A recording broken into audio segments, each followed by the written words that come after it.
Chapter 242. When His Royal Highness woke up in the morning the next day, he found that his eldest sister had fallen asleep at the head of the bed. He got up with a wry smile. The wound on his back had already scabbed over, and the speed of his recovery was astonishing. Although there was still a long way to go before he reached the Vajra realm, he already had a huge advantage over the body of an ordinary martial artist. The sound of Su Fengyan waking up did not wake Su Jihu up, but it startled the servant girls sleeping next door, Xiao. Most of the servant girls who did their jobs were not deeply asleep. She casually put on a coat and trotted in. It was a hot summer day, so she was dressed lightly. Her growing figure was graceful, and she had the unique moist spirit of a Jiangnan woman. Her body was light and pure. Otherwise, the capital's officials and dignitaries would not have raised thin horses in their households. The thin horses trained by the Gangnam-do and the West Chu concubines were known as the Two Beauties.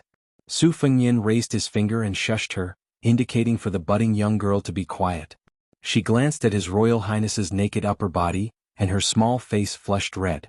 She quickly lowered her head, afraid that she would overstep the rules. The higher the status of a powerful family, the stricter the rules and regulations. The masters also had different personalities, so the servants naturally did not dare to be arrogant and overstep the boundaries. Moreover, the servant girl Xiao had heard too much about the arrogant behavior of Beiliang's heir apparent from the Mrs. Mouth. In addition to yesterday's disturbance, she did not dare to be careless. The little girl originally thought that His Royal Highness would at most go to Jianghu County to beat up that henpecked Master Qingzhai after seeing the Mississippi. She would never have thought that His Royal Highness would use a horse to drag Lu Lighting's corpse from Jianghu County to the Lu residence. Su Fengyan picked up a mutton-fat jade bottle at the head of the bed, lowered his voice and chuckled, "Xiao heir, help me apply the ointment. I can't reach my back." The little girl trembled as she took the jade bottle. She poured out the fragrant ointment onto her fingertips and sat on the edge of the bed. Her face, ears, and neck were red as she gently applied the ointment onto His Royal Highness's back. When her fingertips touched the skin, her delicate body trembled. The girl's sparkling and translucent skin was almost dripping with water. However, when she saw that in addition to the new injuries on His Royal Highness's back, there were also some old scars, she only felt shocked. She didn't dare to imagine why His Royal Highness, who had such a prestigious family background, would be covered in scars. The little maid Xiao heir lived in the courtyard of the Lu residence, which was as deep as the Marquis's palace. She was especially fortunate to be under Su Jihu's protection. How could she understand the sinister ups and downs of the Jianghu? To her, if the miss ate less rice or caught a cold from heatstroke, it would be a big deal. It was like being slapped in the face by a fierce woman. She would risk her life to avenge the miss and repay the kindness. Generally speaking, Xiao heir was lucky to be able to meet such a widowed master like Su Jihu. She didn't need to worry about being molested by her master's men. In the aristocratic families, how many maids as delicious and seductive as her could maintain their virginity? They would have long been secretly eaten or openly eaten until not even their bones were left. The private affairs of the boudoir were something that even the moral model sages and scholars couldn't say anything about. With her help, Su Fengyan put on a new set of clothes and quietly got off the bed. He smiled and said, "Xiao heir, I'm going out to get some fresh air. You just wait for my sister and let her wake up naturally." Xiao heir timidly and shyly agreed. Only now did she secretly notice that His Royal Highness was tall and slender. He was much taller than the Gangnam-do men. Su Fengyan walked out of the room. Blue Bird was standing in the courtyard. Master and servant left the freehand garden and strolled along the lake. Su Fengyan saw that the Tangxi sword fairy Lu Baijia was already sitting in the pavilion. He didn't know if she was waiting for him. Su Fengyan walked over without hesitation.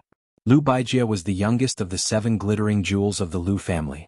Because he had never married and had children, he did not leave the family and lived in Retreat Garden. Because the head of the family, Lu Daolin, held the position of the Right Chancellor of the Imperial College in the capital, all the affairs in the Lu residence were usually handled by Lu Xianlang. Tangxi Sword Immortal usually did not care about worldly affairs, but the more he was like this, the more his words carried weight on important matters. Even Lu Daolin and Lu Xianlang, who held the power of the Lu family, had to pay attention to the opinions of this concubine-born brother. Among the 7 heroes of the Lu family, apart from these 3, one of them had devoted himself to cultivating Taoism and one of them had entered Buddhism, while the other 2 were officials in Yangzhou. They were both primary grade 4 officials. Being a local primary grade 4 official was already a true high-ranking official. They were far more popular than being a primary grade 4 official or even a secondary grade 3 official in the capital. Although the officials in the capital had always looked down on the officials from other places, the ones who truly wanted to enter the cabinet were mostly secondary grade 4 officials. It would take at most 6 years and at least 3 years to accumulate enough experience and popularity before returning to the capital. Only then could they be considered as the true pillars of the dynasty. Originally, with Liu Baijia's talent, he could have become the backbone of the Liu family, second only to the head of the family, Liu Daolin. However, the head of the family was still his elder brother, Liu Daolin, so Liu Xianlang could only complain. After entering the pavilion, Su Fengyan gave a junior's salute and said respectfully, "Fengyan pays his respects to Mr. Tangxi. Last night, I mistakenly thought that Mr. Tangxi wanted to stop me from entering the mansion. In a moment of desperation, I spoke disrespectfully. I hope Mr. Tangxi won't blame me." Liu Baijie said coldly, "His Royal Highness is too serious. However, I don't have much moral benevolence to sell. Why did your Highness enter the pavilion?" Su Fengyan said with a smile, "Big sister has been saying that Mr. Tangxi is good all these years. Today I came to ask for a beating from Mr. Tangxi. Coincidentally, I was a little injured. I thought that Mr. Tangxi would be gentler." Liu Baijie was obviously stunned for a moment. She said with a smile, "Your Highness's scoundrel temper is exactly the same as your sister's." Su Fengyan said, "Both of us learned from Su Xiao." This was the first time Liu Baijie heard the two words, Su Xiao, from someone's mouth. In Gangnam-do, no matter how famous people talked, they would at most refer to the barbarian son of Bailiang. There were very few who dared to call him Lame Su. At most, they would only do so in private situations, not to mention calling out Su Xiao's name directly. Liu Baijie smiled and said, "How long does your Highness want to stay? Do you plan to kill a few more Gangnam-do scholars?" Sword will overflowed in the pavilion. Bluebird frowned and was about to step into the pavilion when Su Fengyan waved his hand and stopped the daughter of Spear Immortal Wang Xiu. He faced Sword Immortal Tang Shi and said calmly, "It's fine as long as they don't provoke me. I'm not a devil who has nothing better to do than to kill people. It's more like having a full stomach thinking about sex." Liu Baijie smiled coldly and said, "Is your Highness not afraid of causing trouble for the king of Bailiang who is still in the capital?" Su Fengyan shook his head and smiled. "Mr. Tangxi, you don't know. If I came to Gangnam-do calmly and then left Gangnam-do calmly and let those scholars talk about my elder sister, Su Xiao would really be angry. Whether it's killing Liu Lighting or scholars, the memorials from Jiangnan are flying to the capital like snowflakes. Su Xiao has a headache, but he's actually very happy. When he returns to Bailiang in the future, he might secretly scold me for killing so few." Liu Baijie sighed helplessly and said, "Your Highness, your family?" However, there was clearly more sincerity in Sword Immortal Tang Shi's faint smile. Su Fengyan looked at the lake and said, "My elder sister still refuses to return to Bailiang. She says this is her home. What's so good about this home? Mr. Tang Shi, please teach me." Unexpectedly, Liu Baijie laughed for no reason and said, it's not good at all. It's a pity that I don't have the final say in this home. Otherwise, I would have told your sister to scram back to Bailiang long ago. Hurry up and scram. Out of sight, out of mind. Otherwise, I won't be able to enjoy myself when I go out to play." Su Fengyan immediately had a good impression of this Sword Immortal of Jianghu. He grinned and had a bit of the feeling of a naughty junior interacting with an enlightened senior. Chapter 243. Most of them were acquaintances from Huting County.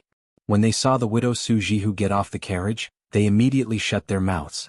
Compared to their previous attitude of watching a show, after yesterday's incident, the other counties in Huting County were still fine. However, all the well-informed aristocratic families in Yangchun County had long been shocked speechless by the methods of His Highness the Crown Prince. After killing the scholars on the street, he rampaged through the soldiers in the city that were several times more numerous. It was said that he even dismantled the middle gate of Lu Manor. That night, he dragged Mr. Qingzhai's corpse into the city and threw it at the gate. What kind of behavior was this? How could this be described as tragic? The elders of the aristocratic families in the city got up in the middle of the night and talked with their old friends under the light. They all lamented that this was the greatest humiliation in Yangzhou in 100 years. It was said that Lang Jiang Dong Gong Huang, who was the most ruthless in dealing with the aristocratic families, had received orders to bring 600 elites from the provincial capital to Yangchun today. Who didn't know that Lang Jiang, who killed Gumusu's third son as soon as he took office, had a deep relationship with the Yu family. Furthermore, he was General Gu Jiantong's trusted aide in the past. The gate of the temple was tightly shut. After Su Fengyin got off the carriage, he saw that there was a small and exquisite square pond in front of the temple. Beside the spring, there were green trees hugging each other, and there was also a strange old pine. Su Jihu intimately held his arm and walked over. There were stone dragon heads on each side of the pond. Spring water dripped from the dragon mouths. The water was clear, and the scattered copper coins at the bottom of the pond could be seen clearly. Su Jihu picked up a dead branch and crouched down to stir the spring water. When she stopped stirring, a line as thin as a silver thread would appear on the surface of the water. She raised her head and smiled. "Do you see? It said that this is the scene caused by the mixing of mountain water and spring water. Interesting, isn't it?" Su Fengyin crouched down and wanted to reach into the water to pick up a few copper coins. Su Jihu smacked him with the branch and scolded him jokingly, "Have you gone crazy from being so poor?" Su Fengyin still picked up a copper coin and pinched it between 2 fingers. He chuckled. "I'll save as much as I can." He stood up. The air outside the temple was fresh and the birds were chirping. He raised his head and saw that the greenery in the temple was higher and higher. He withdrew his gaze. The old pine tree beside him was indeed not vulgar. Its thick trunk twisted left and right, twisting like a crouching dragon. He didn't know if it was the will of the heavens or man. The old god of swords and Jianghu were standing under the tree. The old man with the sheep fur coat sighed. The will of the heavens are too sentient, but if it was done by man, it would be too heartless. But I've never actually seen anyone actually do it. But I've never seen anyone actually do it. But I've said, I. But I. But I. But I've, I've but I. But I. Su Fengyin smiled and said, "Shall I try?" Su Jihu glared at him. "You dare." "Were?" When Dum Qiao saw this, she smiled gently. His Highness the Crown Prince and the young miss really loved each other. Perhaps because he was caught laughing, Su Fengyin made a face at the little girl. The servant girl was so frightened that she quickly hid behind Su Jihu. The little girl's heart was beating like a deer. She didn't seem to be afraid. Instead, she seemed to have been gently scratched by something and couldn't calm down. Su Jihu turned his head to look at the little girl who was in a daze. He smiled knowingly. How could there be a girl in the world who didn't like her younger brother? But on the surface, Su Jihu still rolled his eyes charmingly at Su Fengyin. He waved the branch as if warning him not to fool around in a Buddhist holy land. The door of the temple slowly opened. The 2 little monks joined their hands and bowed. It was just that today the side room was the place where pilgrims and vegetarian meals were provided. After Su Jihu and his entourage took their seats, no one else dared to enter. At Su Fengyin's table, Su Jihu was sitting. In addition to the 9 bushels of Taoist mi and Taoist wei shuyang, there was also an empty stool. The maidservant Er Qiao and the military general Ning Mei were both standing. Princess consort Jinggan knew her place, and in addition to the fact that she had been terribly bullied on the way here, she was even more unwilling to sit down. Su Jihu was a person who liked crowds. He asked Jianghu, who was sitting at the next table, to call her over. The little mud girl hesitated for a moment, but didn't refuse. When she approached, Su Jihu pulled her over to sit beside him. He smiled and said, "Jianghu, you're really getting prettier as you grow up. You were already pretty when you were young. Back then, you were the only one who could compare with Fengyin. At first, I was worried that a girl would change 18 times between childhood and womanhood. I was afraid that you wouldn't be pretty when you grew up, but now it seems that I was worried for nothing. Come, tell sister whether Fengyin bullied you or not." The little mud girl was quite a shrewish girl in front of His Royal Highness and the old god of swords. At this moment, her face was red and she didn't say anything. Su Fengyin laughed and said, "Your face is red. It's rare. Jianghu didn't glare at him angrily, but she lifted her foot and stomped on him. His Royal Highness lifted his foot and laughed, I'll hide. You want to fight with me?" With Su Jihu present, Jianghu didn't make any verbal moves. Su Jihu laughed softly, "It seems like you're often bullied. Don't worry, I'll help you take care of him later." The little mud girl lowered her head and didn't say anything. Su Fengyin muttered, "Is it my sister or her sister?" Su Jihu raised his hand and pretended to hit her, but His Royal Highness leaned to the side. She lovingly stroked Jiang Ni's slender shoulders. "Jianghu, I heard that after leaving Bailiang, you've been reading for this scoundrel? This is a good thing. During this period of time, if you come to read Wang Dongxiang's The First Snow to your sister, the price will be doubled. It will all come from that guy's pocket. He won't dare to not pay." Jianghu raised her head and grunted heavily. It was the first time she smiled this month. Su Fengyan ruined the mood and teased, "Dimples, two little dimples. Ah, I saw it. Fine, double the price is double. It's worth it." Jiang and I immediately put on a straight face, but there was still a smile in her eyes. Naturally, it was all because of Su Jihu. It had nothing to do with that scoundrel. Su Jihu laughed, "Our little Jiang and I looks the best when she smiles. No girl in the world can compare to her. That's why you have to smile more, you won't age easily." An old man wearing a sheepskin coat sitting at the next table with his legs crossed laughed, "Little Su, your sister didn't give birth to this body for nothing. Her heart is much better than yours." Su Jihu hugged the little mud girl, turned his head and smiled charmingly, "Just because of Sword God Li's words, I'll give you 10 jars of good wine." The old sword god gave a thumbs up and praised, "Heroic. This old man will definitely drink this wine.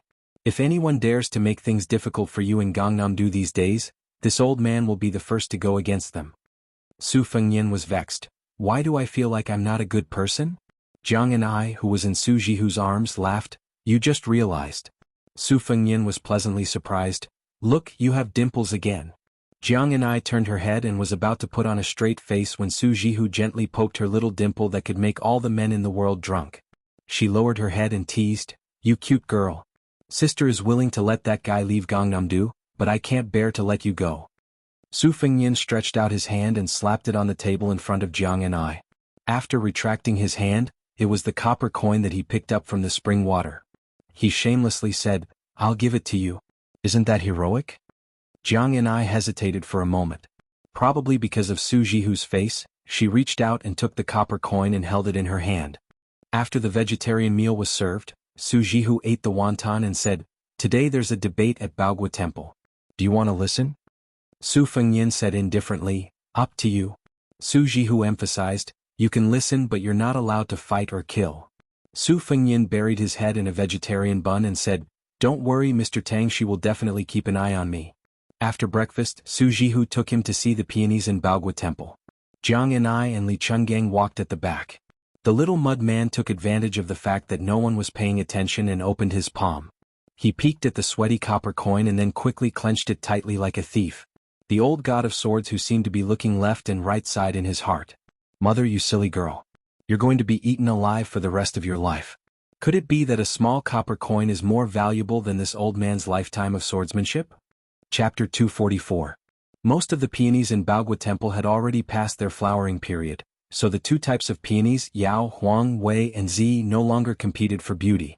Only a few relatively mediocre peonies were still blooming, such as the Mo Kue peonies that hid flowers in the leaves, which reduced their charm. However, a starving camel is still bigger than a horse. The peonies in Baogua Temple could still be considered splendid compared to Bailiang Palace. Just walking around the temple and admiring the scenery took up 3.5 hours. There was still some time before lunch, so the group of people sipped tea in an elegant meditation room. It was clearly a temple, but the one brewing the tea was a graceful Taoist nun. The emperors of the two dynasties all worshipped Taoism, following the example of their superiors and subordinates. Zhuang Laoshui also said that tea was an important topic for the scholars of Gangnam-do. Many women of aristocratic families had the habit of devoting themselves to Huang Laoshui's elegance. However, it was still somewhat strange for a Taoist nun to appear in the meditation room. She was about 30 years old, with red cheeks, long eyebrows and blue eyebrows. She looked very much like a Taoist cultivator. Su Huipeng could be considered Su Fengyan's close friend. Probably because the two women were both widows, they had gotten closer over the years. Perhaps this Taoist nun loved the house and its crow, so she was quite polite to Su Fengyan. Although she did not speak much while brewing tea, most of her time was spent exchanging pleasantries with Su Weisheng. Occasionally, her gaze would meet His Royal Highness and she would smile. The teapot was an exquisite tin bottle. It was expensive because it was tightly sealed, and the nature of tin was similar to the nature of tea. Before storing it, the large bottle was filled with water and the small bottle was blown to test for leakage. She looked like an expert in the way of tea. How could a layman like her understand these things? She only thought about how to make the jade more expensive. The teapot was a simple and unadorned style. She saw Su Fengyan staring at the teapot, so she explained, "My father came across this when he was young and went to the two Zen temples to listen to the teachings of the eminent monks. He took the mud from the hands of a monk who had been farming all year round and sank it to the bottom of a vat. He followed the pattern of the gall of a ginkgo tree in the two Zen temples and carved it into it. Later, for some unknown reason, it spread. The name of the pot came from hiding one's fingerprints can welcome spring. However, in Yangzhou's ordinary wintering pots, the mud and sand are all dug from the head of the Yangtze River. Su Jihu was trying hard to insert a peony into Su Fengyan's hair bun, but Su Fengyan would rather die than comply. The brother and sister went back and forth, but Su Jihu, who had not succeeded in the end, panted and laughed. That old monk is the great abbot of the two Zen temples. I heard that he has lived for 150 or 160 years. In the whole world, only the great master of the Dan Cauldron of Wudong Mountain in Bailiang, Song Jiming, can compare. Every 10 years, Uncle Su would go to the two Zen temples. Other than listening to Zen and scriptures, he would also ask the old monk for the mud for his hands. Therefore, a caddy of mud on the head of the Yangtze River is worth a caddy of gold. In the end, the teapot made by Uncle Su's father has the Buddhist aura. Su Fengyan had just taken a green jade teacup and was about to drink some tea when he heard that the teapot was made from the old monk's hand-washing mud. His expression immediately became unnatural. He could not drink the Buddhist aura and he really did not want to drink it. However, since he had already boarded a pirate ship, it was difficult to disembark. He could only force himself to take a sip. He could not drink the tea properly, so he did not dare to blindly show off. The tea leaves and the spring water used to make the tea were naturally excellent, but as soon as he thought of the 3 words hand-washing mud, he felt a little discouraged and lost interest. In a moment of carelessness, Su Jihu inserted the peony flower into his hair, but he was too lazy to pull it out. For no reason, he thought of Miss Li Zi, who claimed to live in the temple, and the little monk Zunan Nan. For a moment he was lost in thought, and then he thought of the rumors about the old abbot of the two Zen temples. It was said that this old monk, who was regarded by the world as a holy monk and destined to be called an ancestor after his death, was very interesting. He was very illiterate. When he was young, he only chopped firewood and burned charcoal to support his mother. The family who bought firewood believed in Buddhism and often read the Diamond Sutra. Over time he understood something. After his mother passed away, as soon as he went up the mountain, he received the mantle of the two Zen Buddhas, shaved his head, accepted the precepts, and became a monk to preach the Dharma in one go. It should be noted that he was preaching the Dharma and not the scriptures. Although this had something to do with his poor background and illiteracy, there was no doubt that this monk's comprehension was close to that of the great Buddha. Listening to the Diamond Sutra, he understood 10,000 things. The monks of the two Zen temples had recited more than 10,000 scriptures. However, when they asked this monk for advice on Buddhist scriptures, the monk would come straight to the point and say that he had never read their scriptures. Therefore, the monk only asked them to recite the scriptures. Often, when they recited a small part or half of the scriptures, the monk would say, "Stop," and then he would explain to them. No one disagreed. There was once a century-old abbot of the Fahua Temple, the largest temple in the southern kingdom, who asked a 40-year-old monk why he could not understand the meaning of the Lotus Sutra after reading it 10,000 times. In the end, after the old abbot recited only a few paragraphs, the young monk began to explain the meaning of the scriptures. The old abbot was enlightened and left with gratitude. When the world heard this, it was simply amazing. It was impossible to imagine how a monk who could not even read scriptures could save people. Even the immortal chi of the Dragon Tiger Mountain had to salute him when he saw him. The two most outstanding figures of Buddhism appeared at the same time in a lotus debate 60 years ago, but the result left everyone confused. The two just sat facing each other without saying a word for the whole night. That was the last time the immortal Qi Xuanzhen appeared in the world before he ascended. Chapter 245. When this monk was no longer young and grew older, no one had ever heard of him learning to read or read scriptures. Only when the white-clothed monk, who had been away for 15 years, returned did he have his disciple talk about scriptures for 3 days and 3 nights, nodding repeatedly. In the end, he risked universal condemnation and allowed the white-clothed monk to drink wine and marry a wife. Later on he had an epiphany of betrayal. Su Fengyan was shocked and spilled tea all over the floor. He muttered to himself, "White-clothed monk Li Xiaoxing, Miss Li, who has lived in the temple since she was young." Taoist nun Su Huipeng had already seen that Su Fengyan was not in the mood to drink tea. Spilling tea like this was even more rude. How was it different from the secular world? She was somewhat unhappy but did not say anything. She no longer had any thoughts of pouring a second cup of tea for His Royal Highness. It seemed that what the world said about the Bailiang heir having a golden exterior was not an exaggeration. Her sister, Su Shufei, who was originally expected to be the most favored in the harem, was suddenly banished to the cold palace. Everyone in the Su family was furious, but she was a widow and would not vent her anger on Su Jihu like the other members of the family. Last night, when she learned that His Royal Highness was stirring up trouble in the two counties, she only laughed it off. She did not even agree when the family told her to use Su Jihu to get close to His Royal Highness to find out the truth. Seeing it with her own eyes today, she was really disappointed. He was nothing more than relying on the king of Bailiang's family to bully others.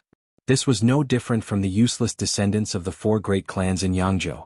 Su Huipeng glanced at Su Jihu, who she used to be able to talk to, and sighed in her heart. The tea was not cold, but the atmosphere was much colder. It was not something that could be changed by adding a few pieces of charcoal.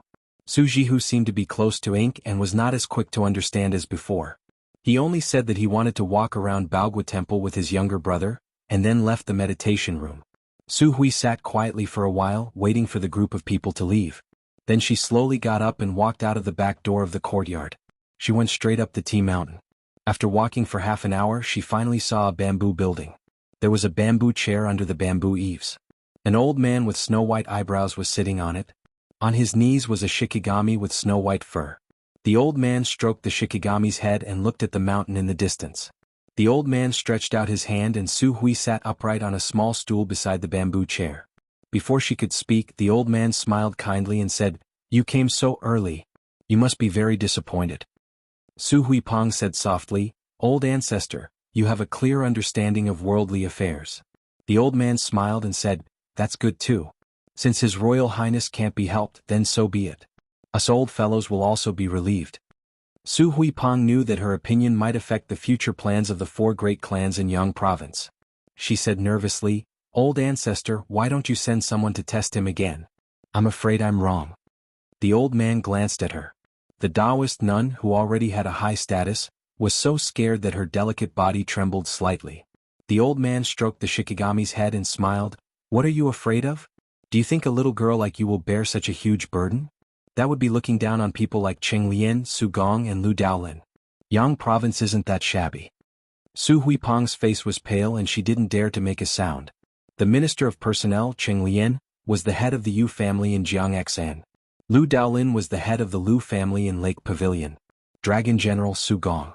Although he wasn't the head of the Su family in Gumu, he was still a great general of the dynasty who held military power. However, when these talented big shots of Yang province saw this old ancestor, even if they did not tremble with fear like Su Huipeng, they still had to stand and speak respectfully. The reason why Su Huipeng could sit down was not only because she was a woman, but also because she was the granddaughter-in-law of this old consecrator of Yang province.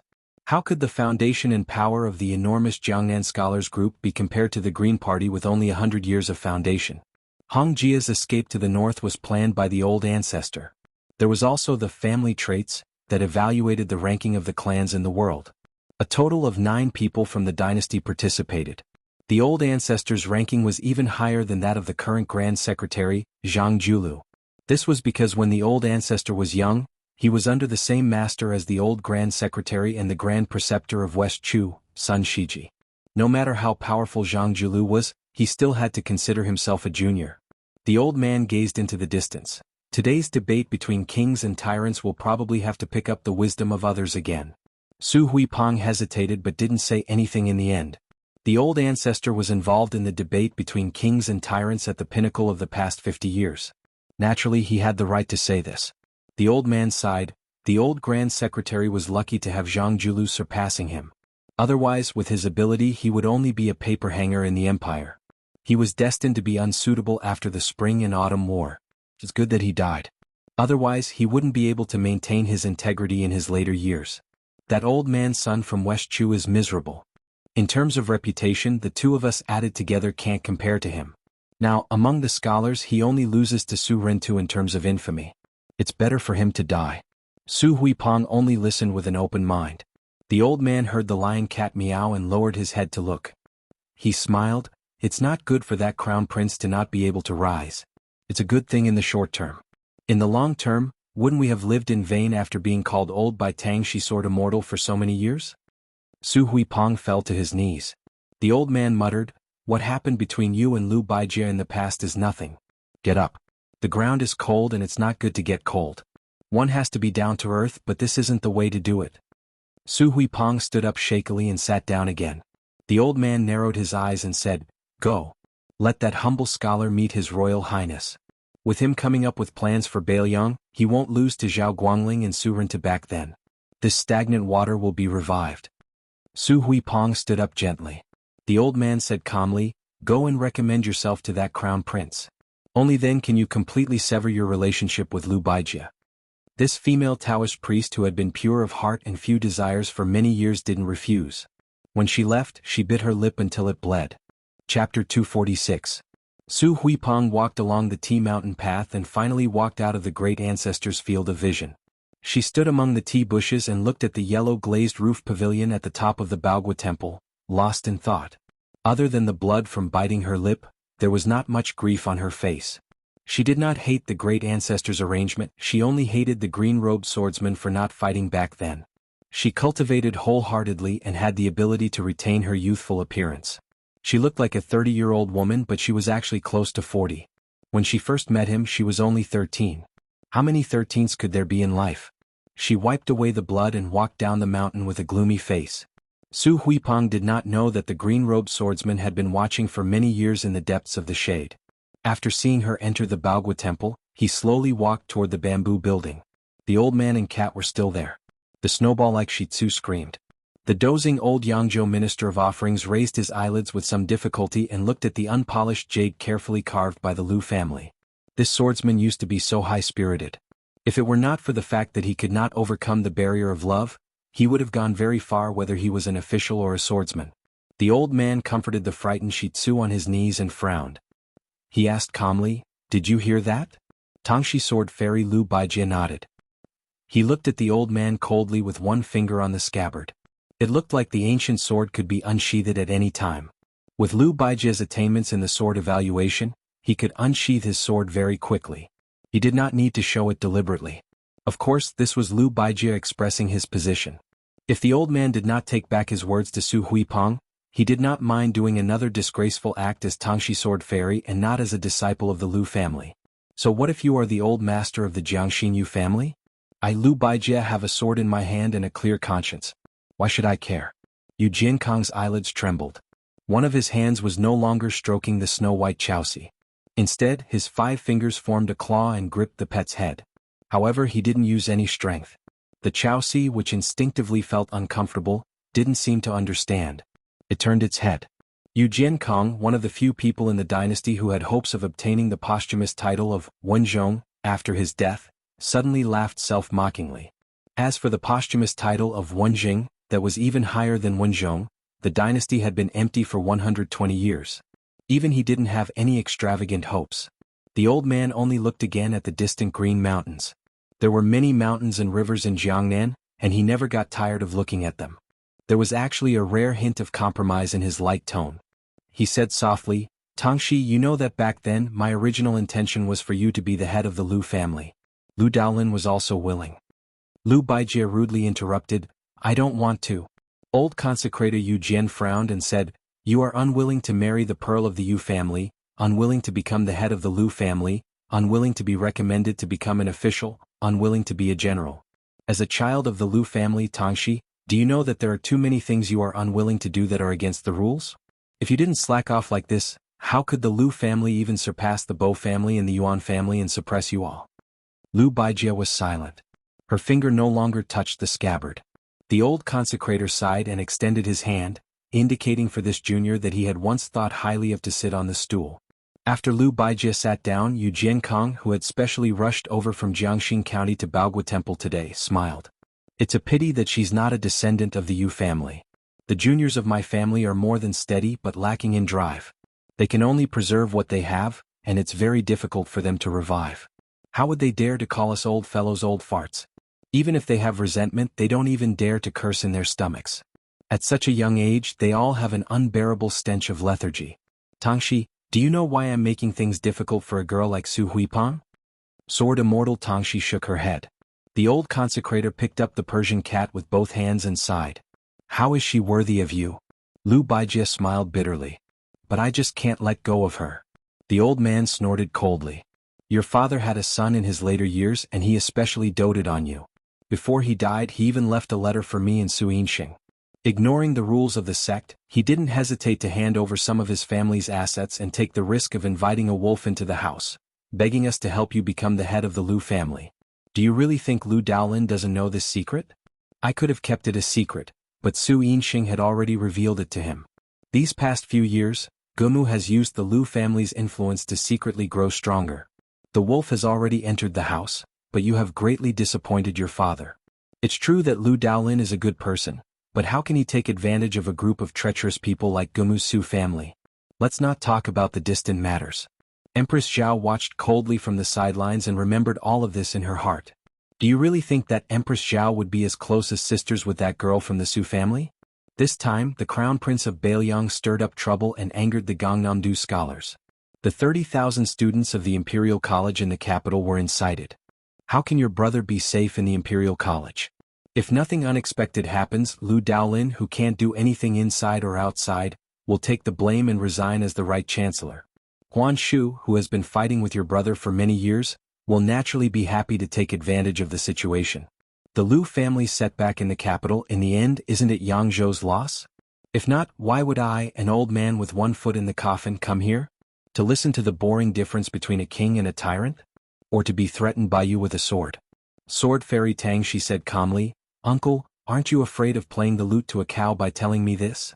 It wasn't clear whether he was angry at her misfortune or lamenting her incompetence, but the old consecrator was vaguely angry.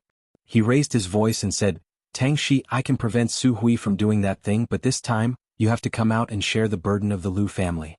Otherwise, with my temper, letting an insignificant Su Hui go and embarrass the Gumasu family all these years is just a reminder to them. Tang Shi, I'll ask you one last time. Are you willing to go to the capital to be the assistant minister of the Ministry of War? No matter how you become a fourth-rank official in the capital, I'm only asking if you are willing or not. Lu Baijie said bitterly, I only ask that you don't make things difficult for her. The old consecrator smiled slightly and returned to his usual carefree state. He said with a pleasant expression, Tang Shi, those who are closely involved can't see clearly. If you are willing to be an official, who would dare to make things difficult for her? Lu Baijie shook her head and said, even the daughter of the king of Bailiang is bullied like this. She is only an abandoned child of the Gumusu family. How can I be at ease? The old man said calmly, all right, I can make an agreement with you. You go to the capital. After all, she is the granddaughter-in-law of the Yu family in name. No one can bully her. Sword Fairy Tang Shi, Lu Baijie stood up and left calmly with her hands clasped in front. The old man narrowed his eyes and leaned back in his chair. His thoughts were unfathomable. Chapter 247. A pair of master and servant walked out of the bamboo building. They were the young master holding a fan and the green-robed swordsman who had seen the Bailiang's light cavalry in the restaurant. The handsome young master had changed into an ivory fan with 3 different beauties painted on it. He squatted beside the old guardian Yu Jiankong and reached out to pet his Persian cat. He raised his head and smiled, Old ancestor, why do you have to trouble yourself to let Sword Immortal Tangxi become an official? The Lu family's foundation is not much worse than our Yu family's. One Lu Daolin is nothing to be afraid of, but with this one it's hard to say. How can Lady Yuan and Lady Gumusu enter your eyes? However, once the Lu family has Sword Immortal Tangxi, as long as they earn some military merits, they can become an assistant minister of the Ministry of War. In another 7 or 8 years with the Lu family's support, it won't be difficult for them to take charge of a ministry. Compared to Lady Su Shufei, it will be more important. The old guardian smiled, Lady Su Shufei is nothing. To tell you the truth, no matter which family's woman enters the palace, she will not be a match for Empress Zhao. Nowadays, taking the path of a foreign relative is the stupidest method. Lady Gumusu does not believe in heresy and is short-sighted. Sooner or later she will cause trouble. However, the path of a dynasty's military and politics is very profitable. Our Gangnam-do doesn't lack scholars, but we lack people like Lu Baijie who can immediately make contributions. Whether it's in the long run or in the private sector, I will let him enter the Ministry of War. As for whether Lu Baijie can emerge from the cracks between lame Su Gu Jiantang and the other vassals, we will have to take it one step at a time. With Lu Baijie's personality, he can at most become a general and not a minister of the Ministry of War. However, we can distract the Lu family, create a rift between the Lu family and the Su family, make Lady Yuan, who has been arrogant all these years, feel as if there is a fishbone stuck in her throat. We can also make the Lu family feel indebted to our Yu family. Think about it, how many can we achieve in one fell swoop?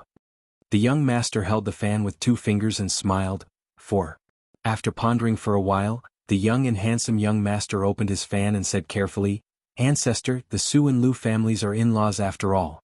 If Sword Immortal Tangxi controls the military power in the future, it seems that he can make the imperial court fear Bailiang even more." The old man was gratified and said, "This is only half a gain and half a loss. It's not good to talk nonsense. Cripple Su and Lu Baijia's personalities are naturally incompatible. His Majesty may not be unable to see it. Even if His Majesty can't see it, Empress Zhao can see it clearly. In this world, the marriage between the aristocratic families is only stable because of the study of aristocratic families like ours. Deep down, the Su and Lu families look down on each other. But for you to be able to see this point, it's already not bad." The young master smiled and opened his fan. He fanned the elder ancestor and the Persian cat to cool them down. The old man said softly, "Although I called that guy lame Su, he's still the demon slayer who destroyed nearly half of the youths in 8 countries. He even trampled on the righteousness of spring and autumn. He's not someone a child like you can casually provoke. Thus, don't think about how to vent your anger on the small fights in the restaurant. If you make a mistake, you'll be inviting trouble to yourself. Lame Su's protectiveness is something that you children haven't personally experienced. I don't care if you don't understand it now, you just have to remember these words. The delaying tactics of small officials can give even ministers and generals headaches. When it comes to you, you have to learn to wait. It's a good thing to be young. You can wait. Whether it's Zhang Julu or Gu Jiantang, their achievements today are all due to waiting." The young master nodded. He didn't dare to take the elder ancestor's advice lightly. Although it was a bit regretful that he couldn't immediately trip up the Bailiang heir, since even the elder ancestor said to wait, he was only a bastard son of the Yu family. He naturally didn't dare to disobey and understood the importance of patience. At this time, Su Fengyan only brought Princess Jing'an with him as they walked and stopped in Baogua Temple. As they walked, they arrived at the foot of the crouching dragon pine outside the temple. There was shade and a clear spring. Su Fengyan sat on a rock beside the spring. He was particularly comfortable in the scorching heat. Today, Baogua Temple was hosting an unprecedentedly grand debate. Ordinary pilgrims couldn't enter the temple to burn incense and worship Buddha. There were several monks standing guard at the entrance. Other than familiar faces, ordinary people had to hand over their name badges. Only those with sufficient status could enter. Su Fengyan saw a poor and pedantic scholar pacing back and forth outside the temple for a long time. The sun was scorching hot and he was quickly covered in sweat. He guessed that it was because Su Fengyan was dressed in brocade and had an extremely charming maid serving him by the spring. He didn't dare to come forward to enjoy the shade. In Gangnam-do, it was a great shame for a descendant of an aristocratic family to sit at the same table as a child of a humble family. Of course, the scholar didn't dare to ask for trouble. However, he really couldn't endure the heat of the sun. After hesitating for a long time, he finally squatted down at the spot furthest away from Su Fengyan by the spring. He cupped a handful of water and splashed it on his face. It was extremely comfortable and he let out a long breath. After squatting for a while, he saw that Su Fengyan didn't make a sound. Only then did he carefully sit down and wipe his wet hands on his sleeve. He took out a book from his bosom and silently began to read. Su Fengyan glanced at it out of the corner of his eye. It wasn't a book commonly seen in Jiangnan, but rather the 4 scriptures, chapters and sentences collection, by the great scholar of Bailiang Yao Baifeng. Looking at the scholar's lips, it was even more interesting. It was simply deviating from the classics to the extreme. Mr. Yao's interpretation of the scriptures, based on what I have seen, may not be the saint's original edict. There are many things to consider. His words are too high, but he exerts his own will too much, overflowing the original scriptures. He has the suspicion of wanting to surpass the saint, so that he treads on empty air without substance. It is not the orthodox interpretation of the scriptures. However, compared to the meticulous Confucianism of the school of learning, there are still many lovely aspects. There is less restraint and more understanding. Su Fengyan observed the scholar's lips and felt it was very interesting. Especially when the shabby scholar closed the book and said, "I, a scholar, will be buried in the grave." He couldn't help but laugh out loud, startling the scholar. His hand trembled and the 4 scriptures, chapters and sentences collection fell into the water. The scholar hurriedly jumped into the water. Seeing the soaked book curled into a ball, his heart ached so much that his face was gloomy. After climbing ashore, his soul seemed to have left his body. Even if he tore off a page of this soaked book to dry, it would probably be more than half destroyed. For a moment he sighed in despair. Su Fengyan joked, How much is a book worth? The scholar didn't raise his head and said, "This book is indeed not worth much, but if I read it, I can make quite a bit of money."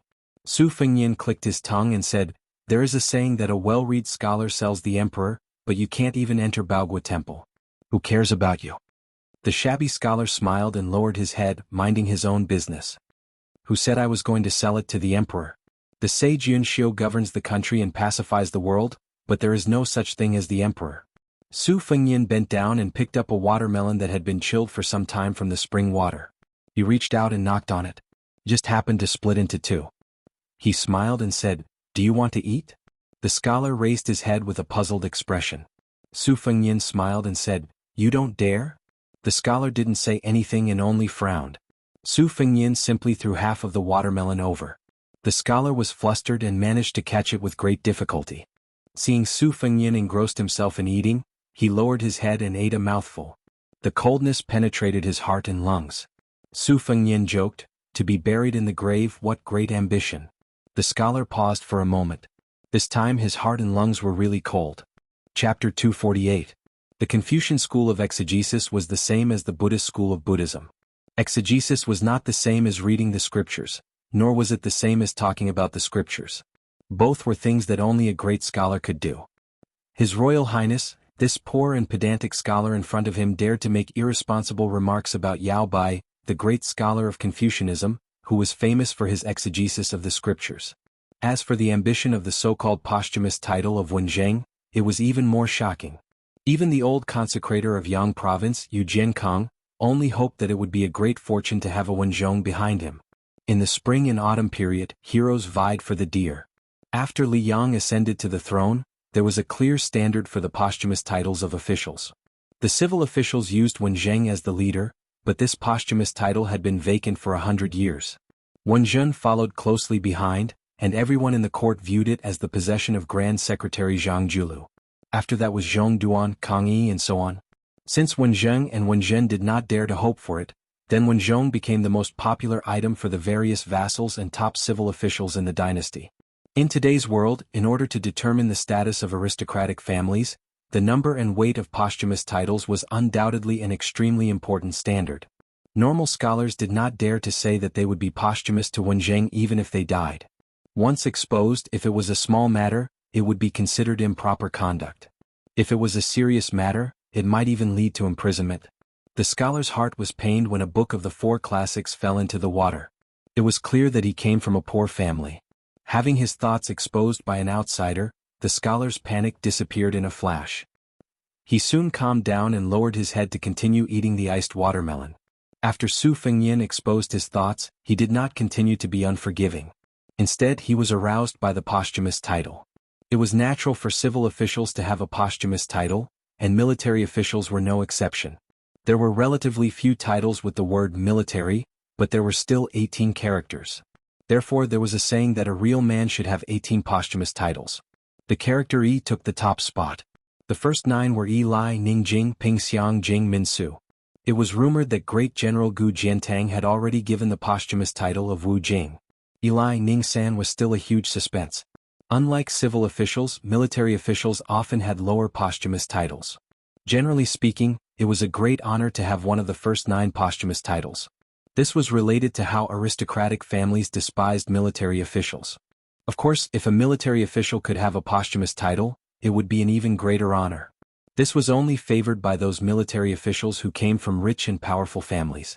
For example, Tangxi Sword Immortal Lu Baijia was able to become an official. After her death, it was not impossible for her posthumous title to take the lead.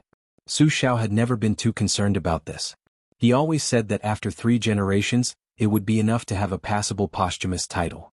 This was because no matter how favored the court officials were at the time, no matter how outstanding their achievements were, it was not an exception to change their posthumous titles after death.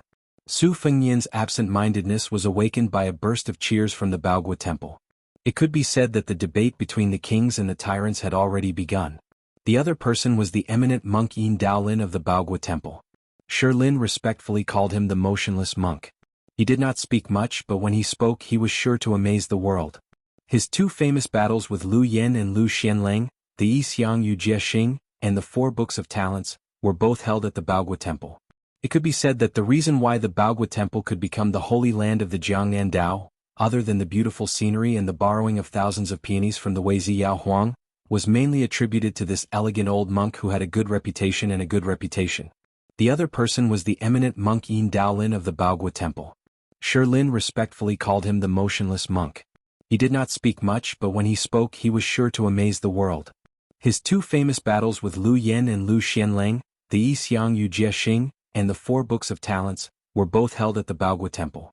It could be said that the reason why the Baogua Temple could become the holy land of the Jiangnan Dao, other than the beautiful scenery and the thousands of peonies that borrowed the influence of the Weizi Yao Huang, it was also due to this elegant old monk who had a good reputation. The other person was the eminent monk Yin Daolin of the Baogua Temple. Shi Lin respectfully called him the motionless monk. Su Fengyin finished eating the watermelon and asked, "Do you want to participate in this debate? I heard that as long as you win a few, it will be more useful than obtaining scholarly honors." The scholar who had only eaten a few mouthfuls of watermelon smiled and shook his head. He said self-deprecatingly, "I was fortunate enough to participate once and was chased out after saying a few words. I don't know if I won or lost, but I probably lost. The scholar from the Yuan family who debated with me will probably be recorded as one person removed." Su Fengyin caught a glimpse of the female Taoist nun Su Hui rushing out of Baogua Temple and walking straight over. He ignored her and looked at the scholar in front of him. He smiled and said, "Isn't this something to be expected? I'm guessing that you will be sitting alone during the debate, right?" The Taoist nun walked closer and said, "Your Highness guessed wrong this time." Su Fengyin had a look of realization. He said, "Sister Su brought me in?" The Taoist nun Su Hui nodded with a smile and explained, "Young Master Zhang is full of wisdom and is especially good at debating.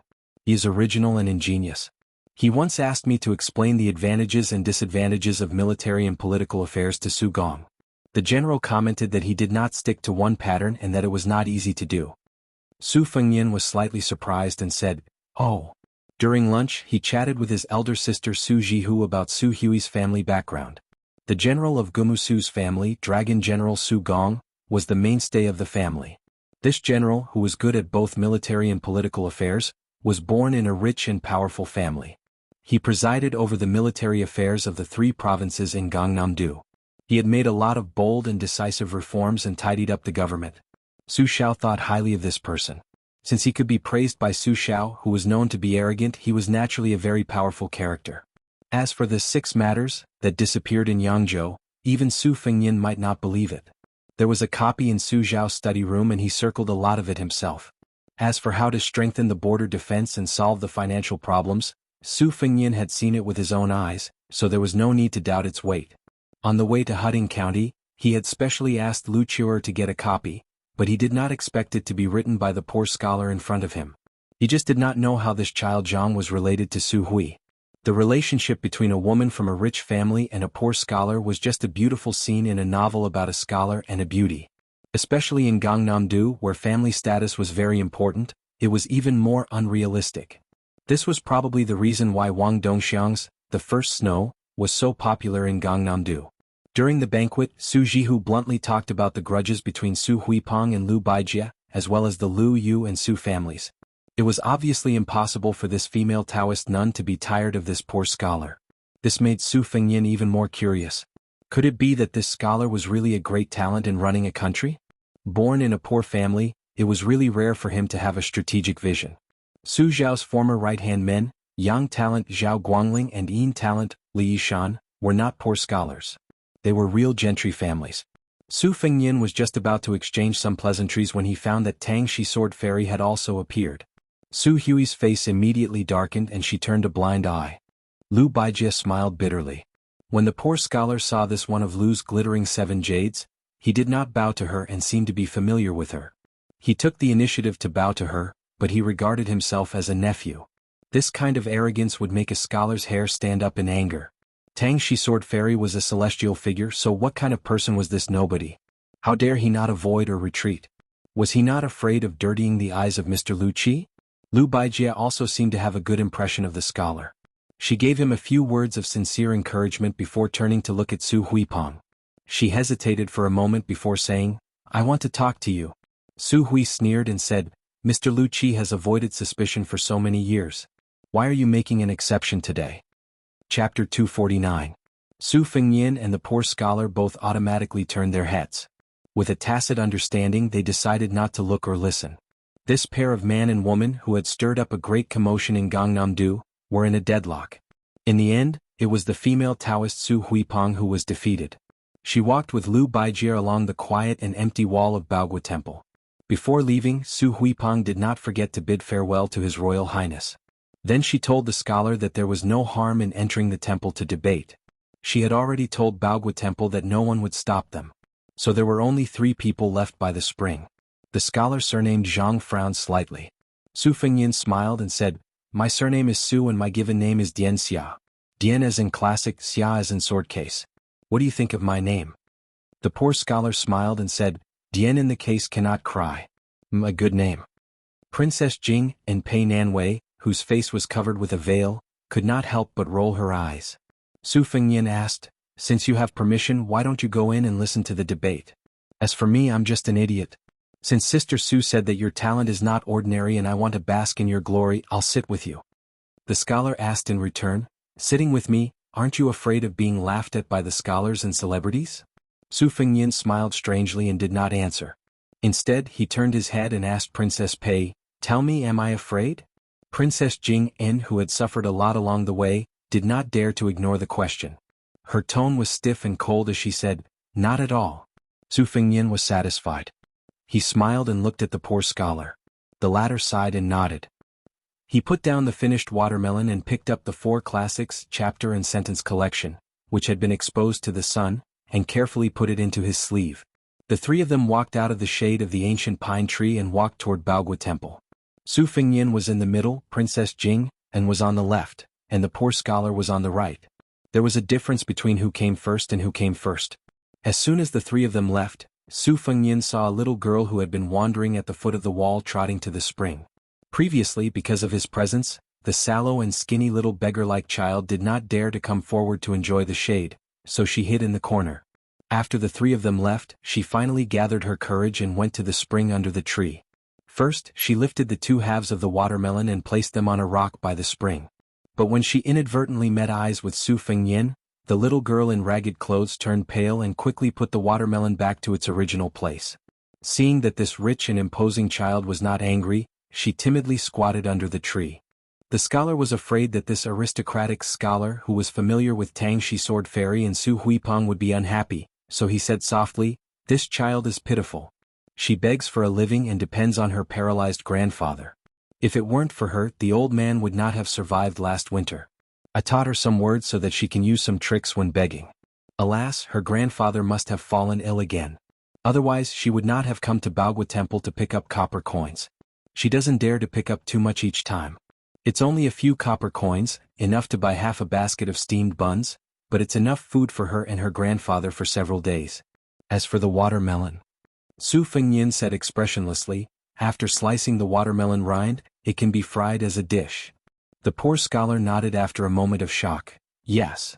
It must have been the first time Princess Jing'an had heard that watermelon rind could be used to cook a dish. She unconsciously glanced at the little girl. The debate between Baogua Temple's Wang and Ba attracted many Gangnam-do scholars. Those who had the qualifications to participate in the grand occasion had already entered the temple and taken their seats. There were also many ordinary scholars who did not have the qualifications to join in the fun and could only wander around outside the temple. The area under Wulong Pine Tree was a treasured land of feng shui. It was originally occupied by Su Fengyin.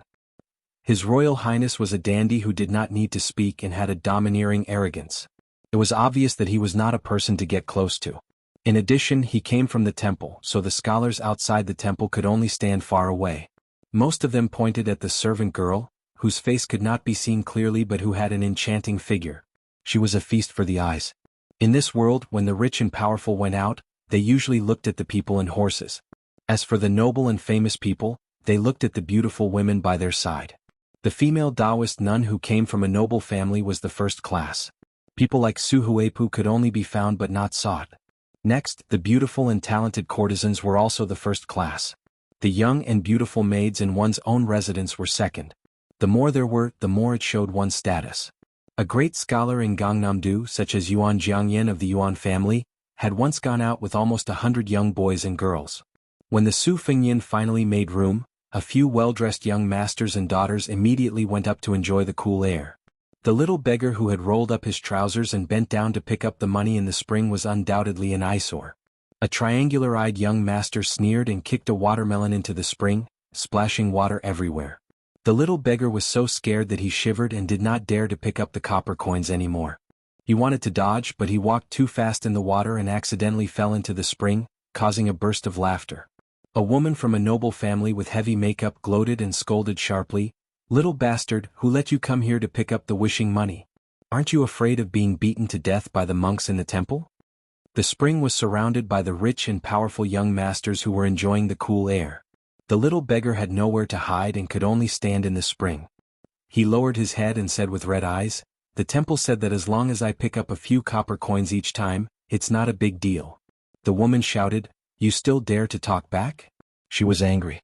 Since there were no outsiders around, she was too lazy to pretend to be a virtuous lady. She picked up a stone from the ground and threw it fiercely.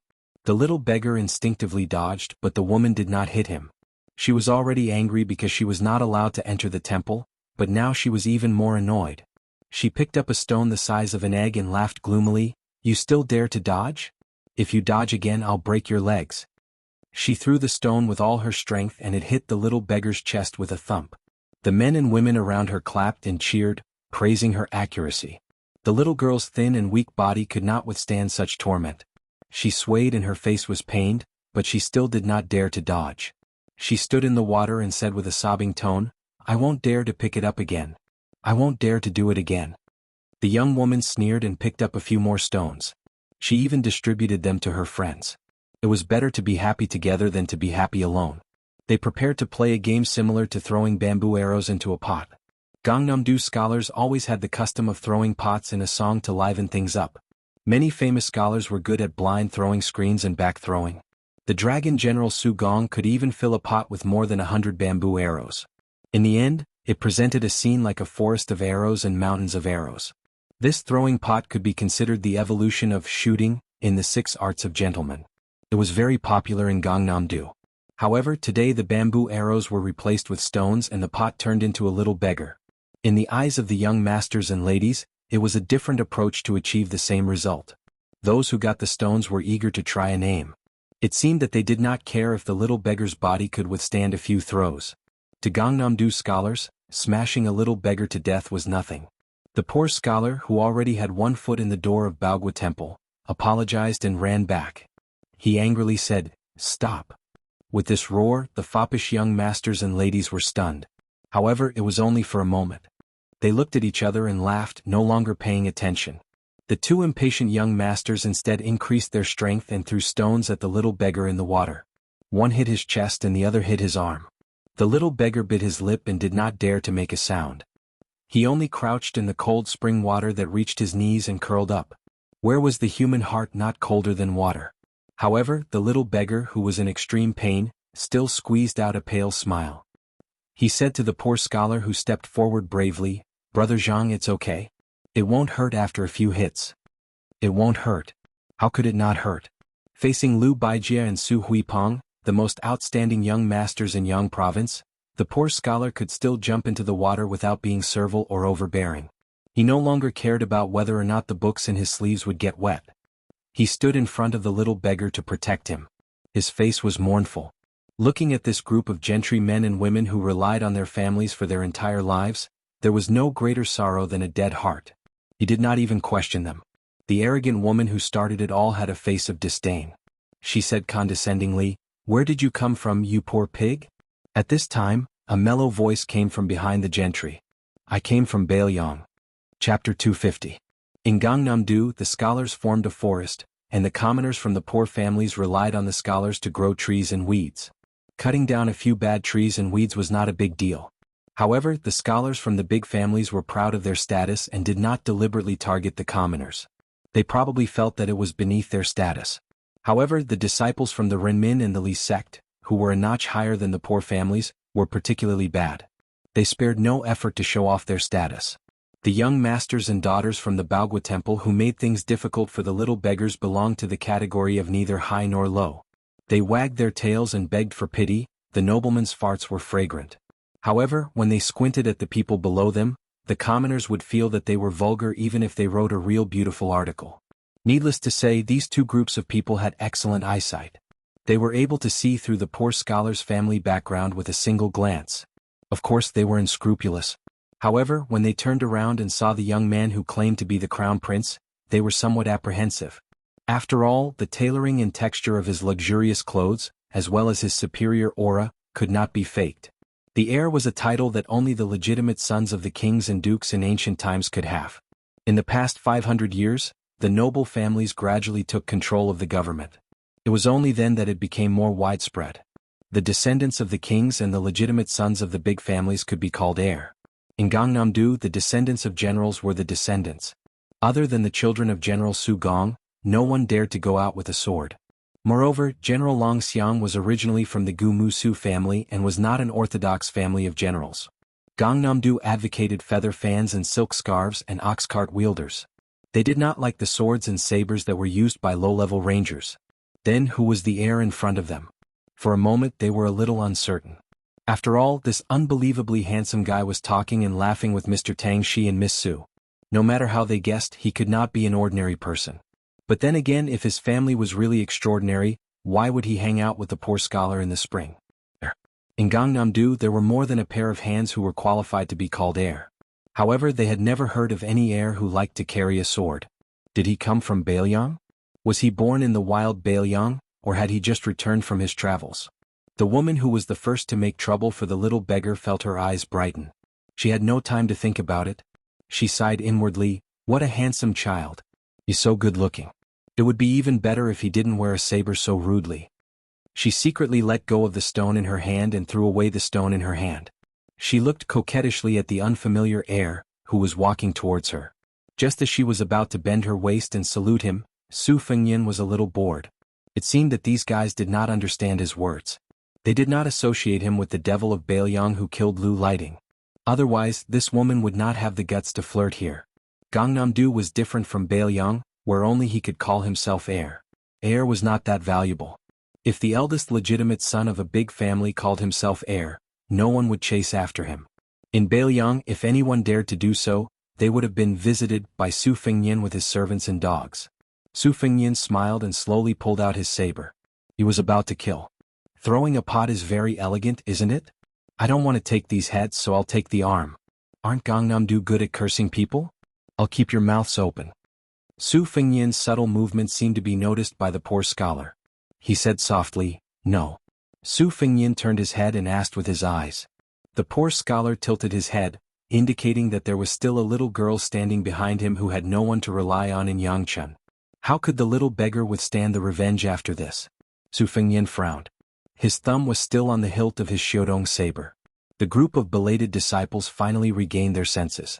The seductive woman was so scared that she took a few steps back. If it weren't for the support of the strangely handsome triangular-eyed young master who was flattering her, she would have fallen into the spring. Drawing a sword at the slightest disagreement, what kind of impolite barbarian would do such a stupid thing? My ass. He must be from a small place.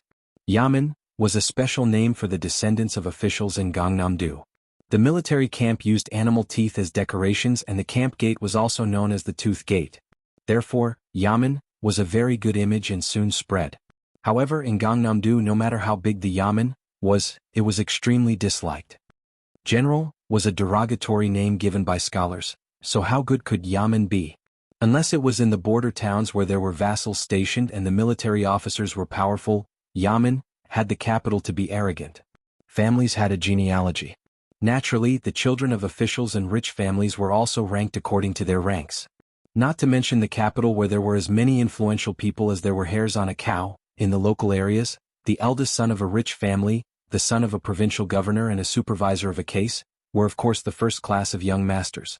Next were the children of a county chief, plus the descendants of a general aristocratic family, followed by the sons of gentry and ordinary officials with real power. Finally, it was the children of the enslavement and the official school. The rank of the father was the most important consideration. Although the famous scholars with profound family knowledge did not have a title, they were better than ordinary officials. Born in such a family, the enslavement and the official school could not be easily compared to them. If one added the important areas of the capital under the emperor's feet, it would be even more complicated.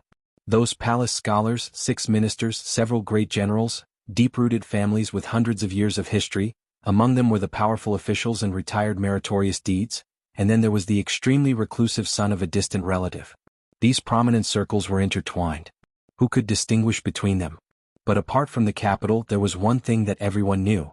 In the local areas, in front of the 6 vassals, especially the only one with a different surname in the dynasty, no matter who you were, you had to be well behaved.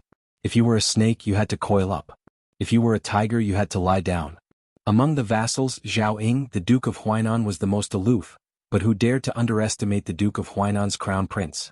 Therefore, the so-called crown prince from Beiliang, even if Yangchun City was full of rumors about His Royal Highness of Beiliang's tyrannical behavior, even if he really stood in front of them, no one would think in this direction.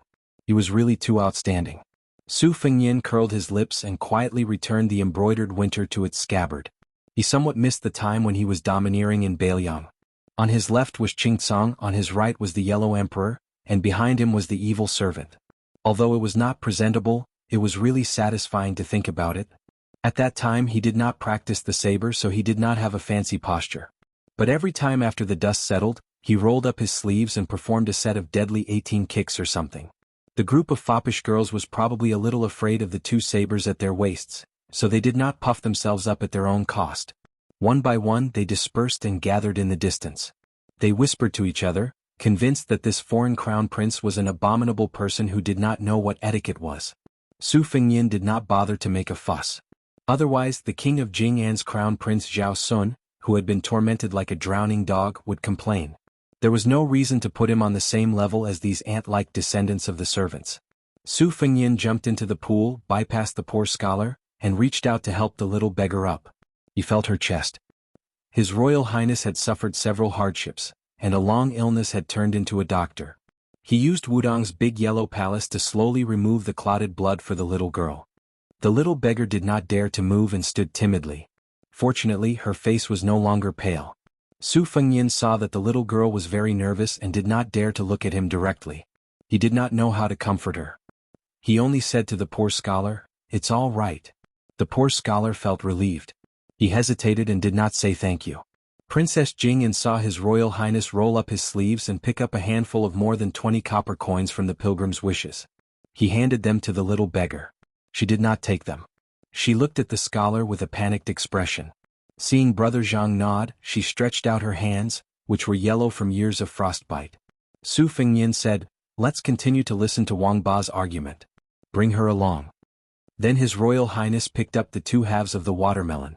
When they reached the shore, he did not say anything and handed them to Princess Jing'an. "You take them." Princess Pei's face was ashen. Half of the watermelon in each hand, what a scandal. But in the end, she did not have the courage to disobey this bastard who killed without blinking an eye. In the end, not everyone in the world had the qualifications to challenge King of Jing and Zhao Heng. It was even rarer to find someone who could make a powerful vassal return empty-handed after meticulous planning. The poor scholar helped the little beggar hide the copper coins and then held her hand as they walked into Baogua Temple.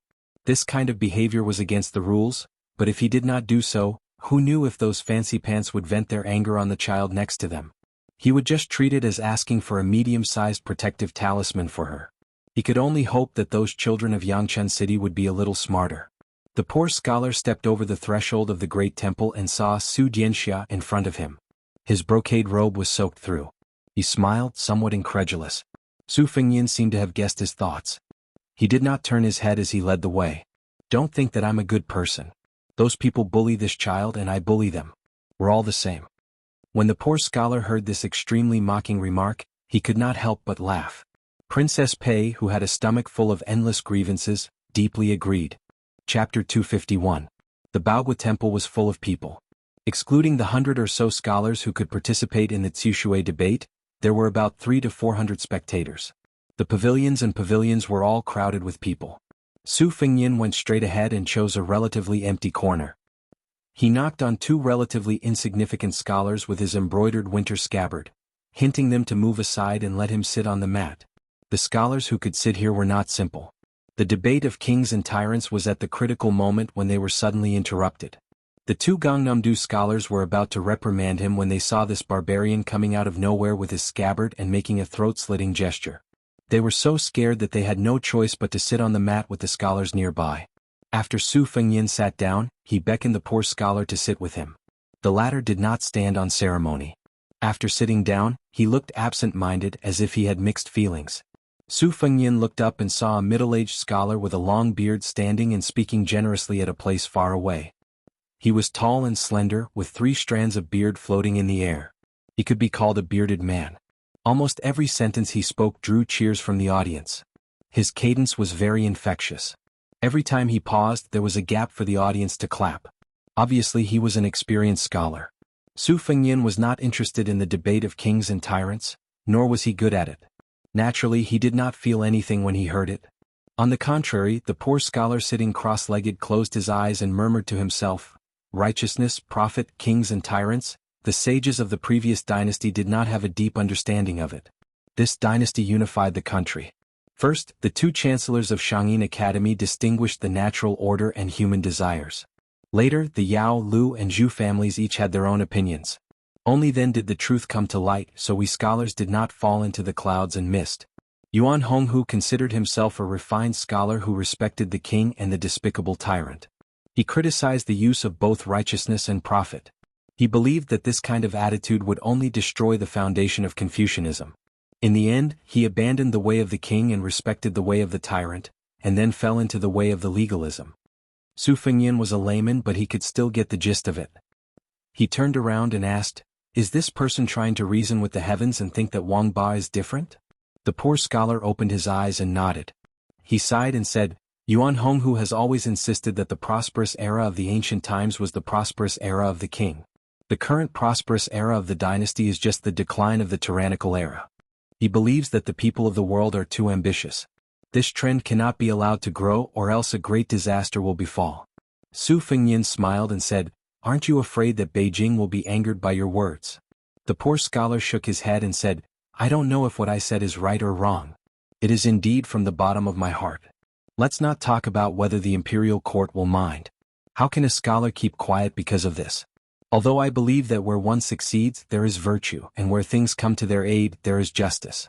But I also admire Yuan Honghu's knowledge and foresight. Although he abhors unrestrained selfish interests, he does not blindly reject the benefits of helping the people. But as he said, even if we retreat again and again and admit that Wang Ba is inseparable 500 years later, there might not be a single Confucian scholar left. Walking the path of profit, there will only be utilitarians left." Because of this, Yuan Honghu was once nearly drunk to death in the Litao Pavilion, calling out that we should cry 500 years later. I can't stand those empty talkers with loose hair and bare chests, but I deeply sympathize with Yuan Honghu's drunkenness and crying. Su Fengyin said disapprovingly, "Only you scholars worry about the country and the people. But how many of you have been moral saints all your life? Have you ever really touched a copper coin? Do you know how much a steamed bun cost?" The poor scholar smiled and said, "The great scholar Yuan Honghu may not know, but I do." This time it was Su Fengyin's turn to be speechless. The 2 of them were so engrossed in their conversation that they did not notice that the water was flowing and the wine was already in front of them. The beautiful maid who followed the wine leisurely came over and picked up the white jade wine cup. In an instant, this corner became the target of public criticism. Under the watchful eyes of the crowd, this old man, who had participated in countless talks but had not been able to raise his cup more than a few times, widened his eyes. The 2 Confucians who were chased away by His Royal Highness with a saber were full of jealousy. They wished they could bend down and snatch the wine cup. It should be known that today's debate between Wang Ba and Yuan Jiangyan and Yin Daolin, 2 of the most famous scholars, were among them. It could be said that it was a once-in-a-lifetime opportunity to express one's own philosophy in front of these 2 big talkers. Other than the 2 great scholars of the present age, there was also Xianxia, a great scholar of Neo-Confucianism who was on par with Yao Baifeng. This old man was a great scholar of Neo-Confucianism who had exchanged letters with Master Yao. When did the contents of their letters not spread throughout the world? Cheng Zi said that he was slow and stupid all his life, and only made a hole in literary theory. He used this to mock Master Yao's carefree interpretation of the scriptures. Who in the world would not laugh at this? Although Master Yao's reply was to add that there was no need to delete a single word, there was no need for future generations to interpret the scriptures. It was also very mysterious. However, Gangnam-do was obviously more supportive of Chengzi's words. They insisted that even if Master Yao's knowledge was higher, Chengzi's morality was higher. Today the debate between Wang Ba and Wang Ba had gathered the three contemporary saints of Confucianism and Buddhism. Yangchun City had attracted more than a few hundred scholars who had come because of its reputation. However, Chengzi had always been learning from books and did not like to interact with people. Many of the local scholars had not even seen him for decades. Even if they walked right in front of him, they would not recognize him. A beautiful maid came in with wine. Su Fengyin, who was originally bored to death, opened his eyes wide. He was an expert in cursing and swearing. His Royal Highness had traveled for 3 years and learned a lot of unique skills in cursing without using any obscenities. Unfortunately, he was a complete layman when it came to reasoning with people. Therefore, he did not stand up and used his scabbard to nudge the poor scholar beside him. Su Fengyin saw that the poor scholar was not afraid of the stage. He stood up freely and took the wine cup and drank it all in one gulp. After exchanging the wine cup with the beautiful and delicate maid, he said loudly, "If one can manage the world, righteousness will be beneficial. If one can help the people, Tao will be meritorious. Therefore Baba is the king." There was an uproar in Baogua Temple. Most of them were cold and mocking words like, "This person is trying to attract attention," or, "This person is just talking nonsense." Their anger was surging. In the distance, Jiang's was number 1 Yuan Jiangyan and motionless monk Yin Daolin, who were sitting at the same table, looked at each other and smiled. Obviously, they were not moved and only felt that there was one more meritorious child. But the next sentence, "After 25 years of bumpy journey, I began to understand the scholars of today's world. Those who think they are sincere are all apathetic people who don't know pain," made the two famous scholars who looked down on him stunned. This person really did not stop until his words shocked people to death. A hunchbacked old man who did not participate in the debate had been shaking his head. Only when he heard this sentence did he laugh to himself. What the arrogant scholar said next was even more preposterous. The spearhead was directed at Jiang's was number 1 famous scholar, Yuan Honggu. "If you don't care about benefits at all, what's the use of crying for 500 years? Now that the people are not full, who should they cry to?" The beautiful bearded man Yuan Jiangyan laughed instead of being angry. He did not seem to be pretending to be magnanimous. He really laughed. But his table was far from the crowd and he could not see the subtle changes of Jiang's was number 1. Baogua Temple's host Yin Daolin said softly, "A strange theory is a strange theory, but it is also interesting. Let's see if he has the ability to prove it." Yuan Jiangyan nodded his head. The result was unexpected. The poor scholar from a poor family whom almost no one in Baogua Temple knew, talked about Wang Ba for an hour. He was very meticulous, which was completely different from the practice of ordinary scholars who cherished their words as if they were gold. Generally, when talking about profound mysteries, since it was profound, of course it had to be extremely profound. The goal was to make people confused. That was true ability. If they understood, it would be a blow to the head. If they did not understand, who would care about them? If a profound talk was strict and logical, wouldn't it be very boring? If the words did not convey the meaning and were thousands of miles away from the topic, then it would be interesting. A white horse that is not a horse is not a realm, a white horse that is a deer is a realm. There were more than 100 famous scholars in the banquet and a few hundred listeners. Those who had strong willpower were still listening to this guy who did not know the big picture. Those who had strong willpower began to talk about things that could lift their spirits with the people around them. Those who had weak willpower were already itching to curse and yawn. If it was winter, they would definitely be stirring up lice. This was not impoliteness, but the elegance of a famous scholar. Su Fengyin narrowed his eyes. He folded 2 knives on his knees and raised his head with his hands supporting his cheeks. He was flirting with the delicate and pretty servant girl who was stunned by the poor scholar's endless chatter. He laughed and said, "Sister, tip me a cup of wine." The pitiful and cute servant girl was carrying a pot of wine and 3 cups. Her arms were already numb. Being teased by this lecher, she puffed up her cheeks and glared at him. Su Fengyin was not discouraged. "Sister, are you tired?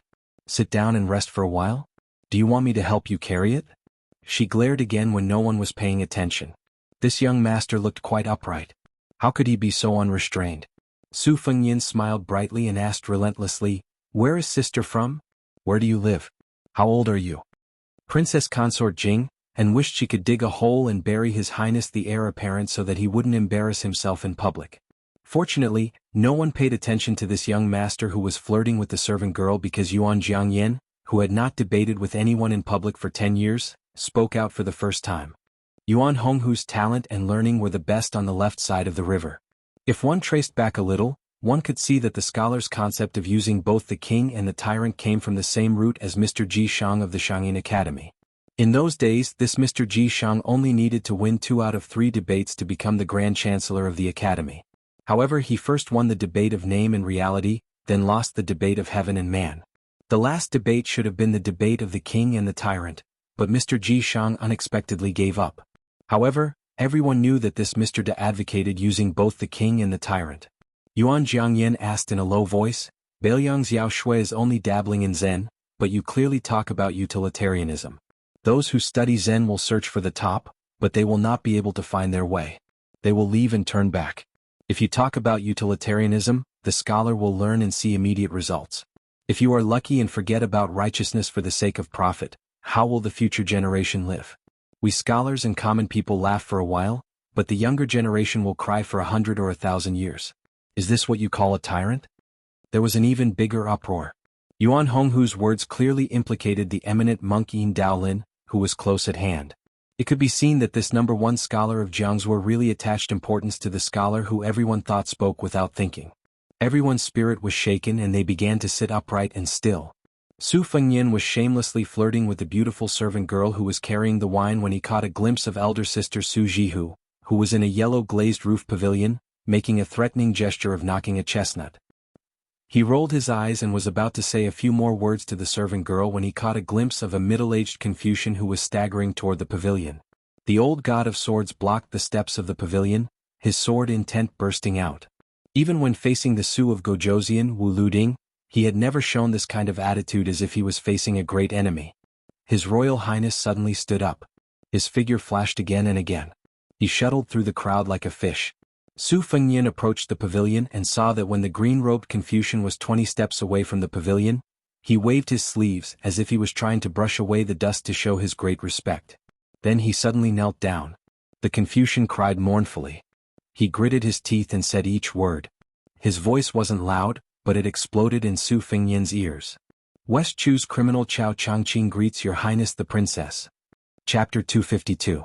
Su Fengyin felt his scalp go numb. What was bound to come was bound to come. However, there were countless survivors of West Chu. Why did they have to encounter this man in green robes? When he was 9 years old, he was summoned into the inner court. The Emperor of West Chu suddenly came up with such a grand proposition as testing the school's life and death. Not to mention a young child, perhaps even an old man in his 60s would not be able to use chess to describe life and death.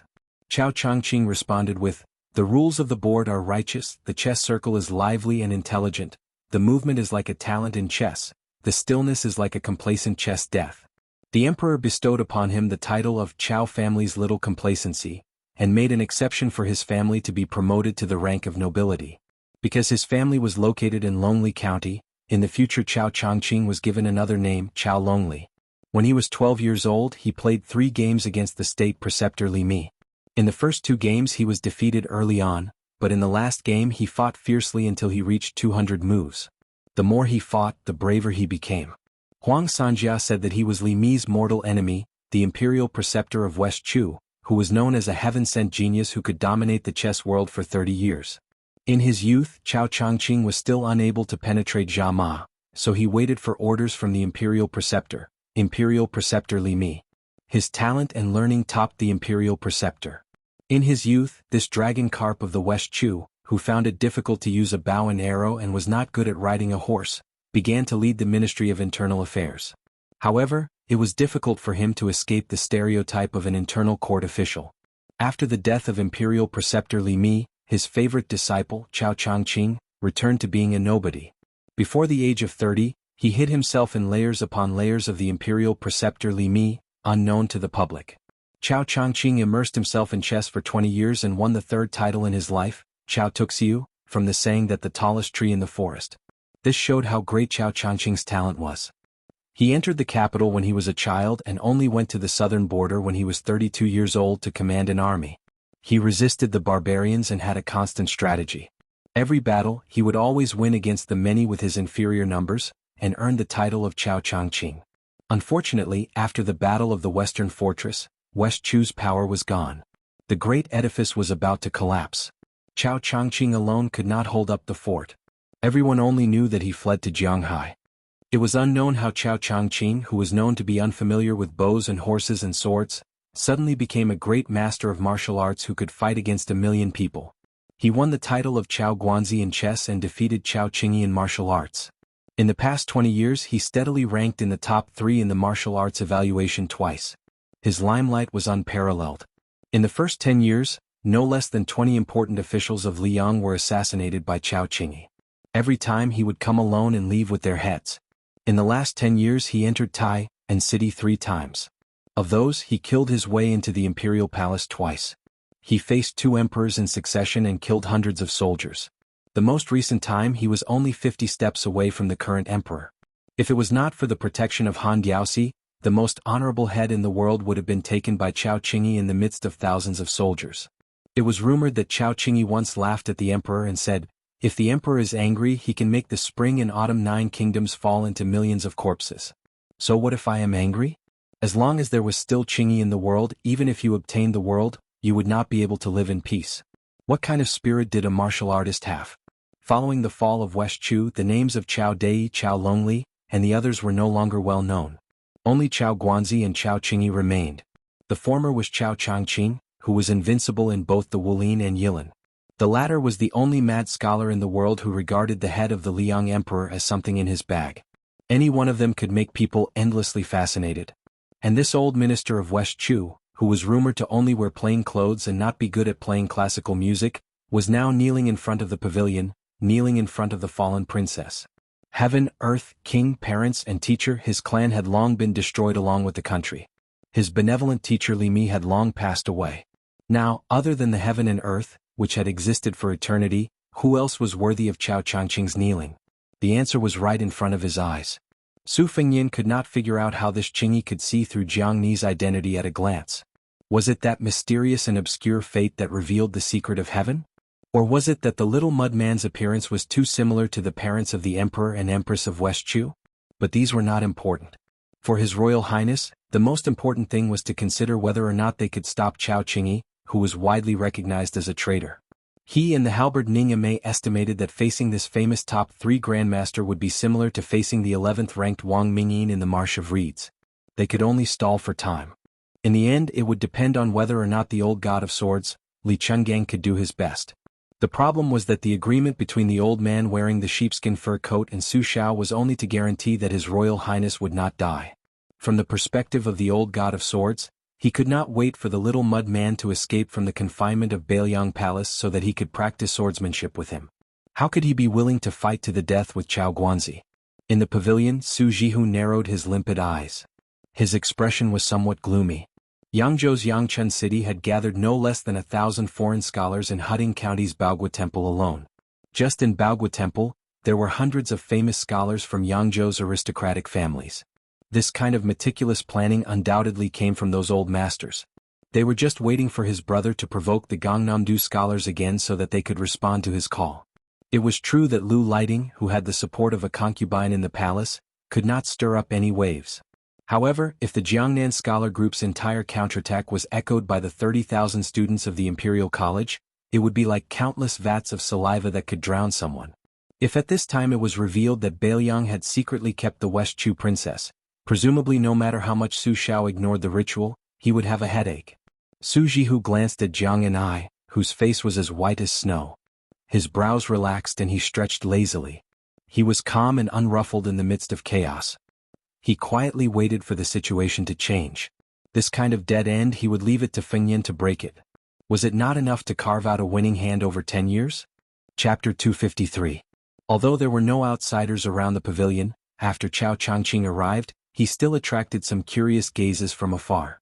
Su Jihu quietly instructed Ning Amei to disperse some of the famous scholars from Yangzhou who were trying to get close. She sat close to Jiang Anai.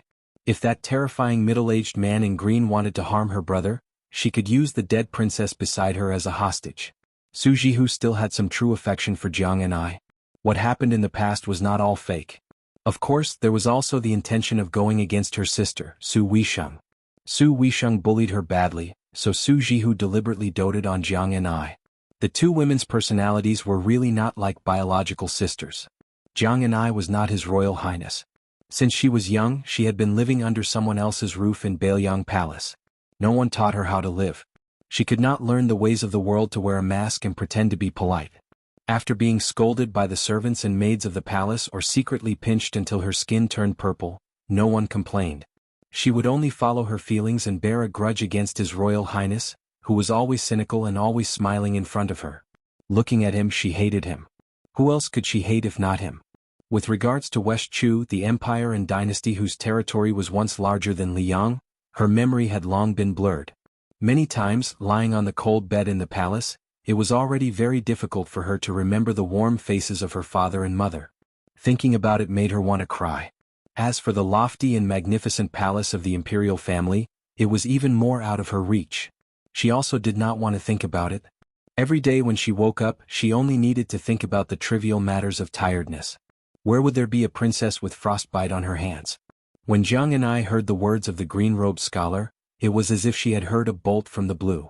She was so frightened that she retreated a few steps. Immediately after, she saw the old god of swords blocking the stone steps. She was even more at a loss. She leaped over old man Li, whose back was as straight as an ancient pine tree, and then over the middle-aged scholar who was kneeling on the ground. She saw His Royal Highness and the perished princess whose palms were covered in sweat. She was muddle-headed and absent-minded.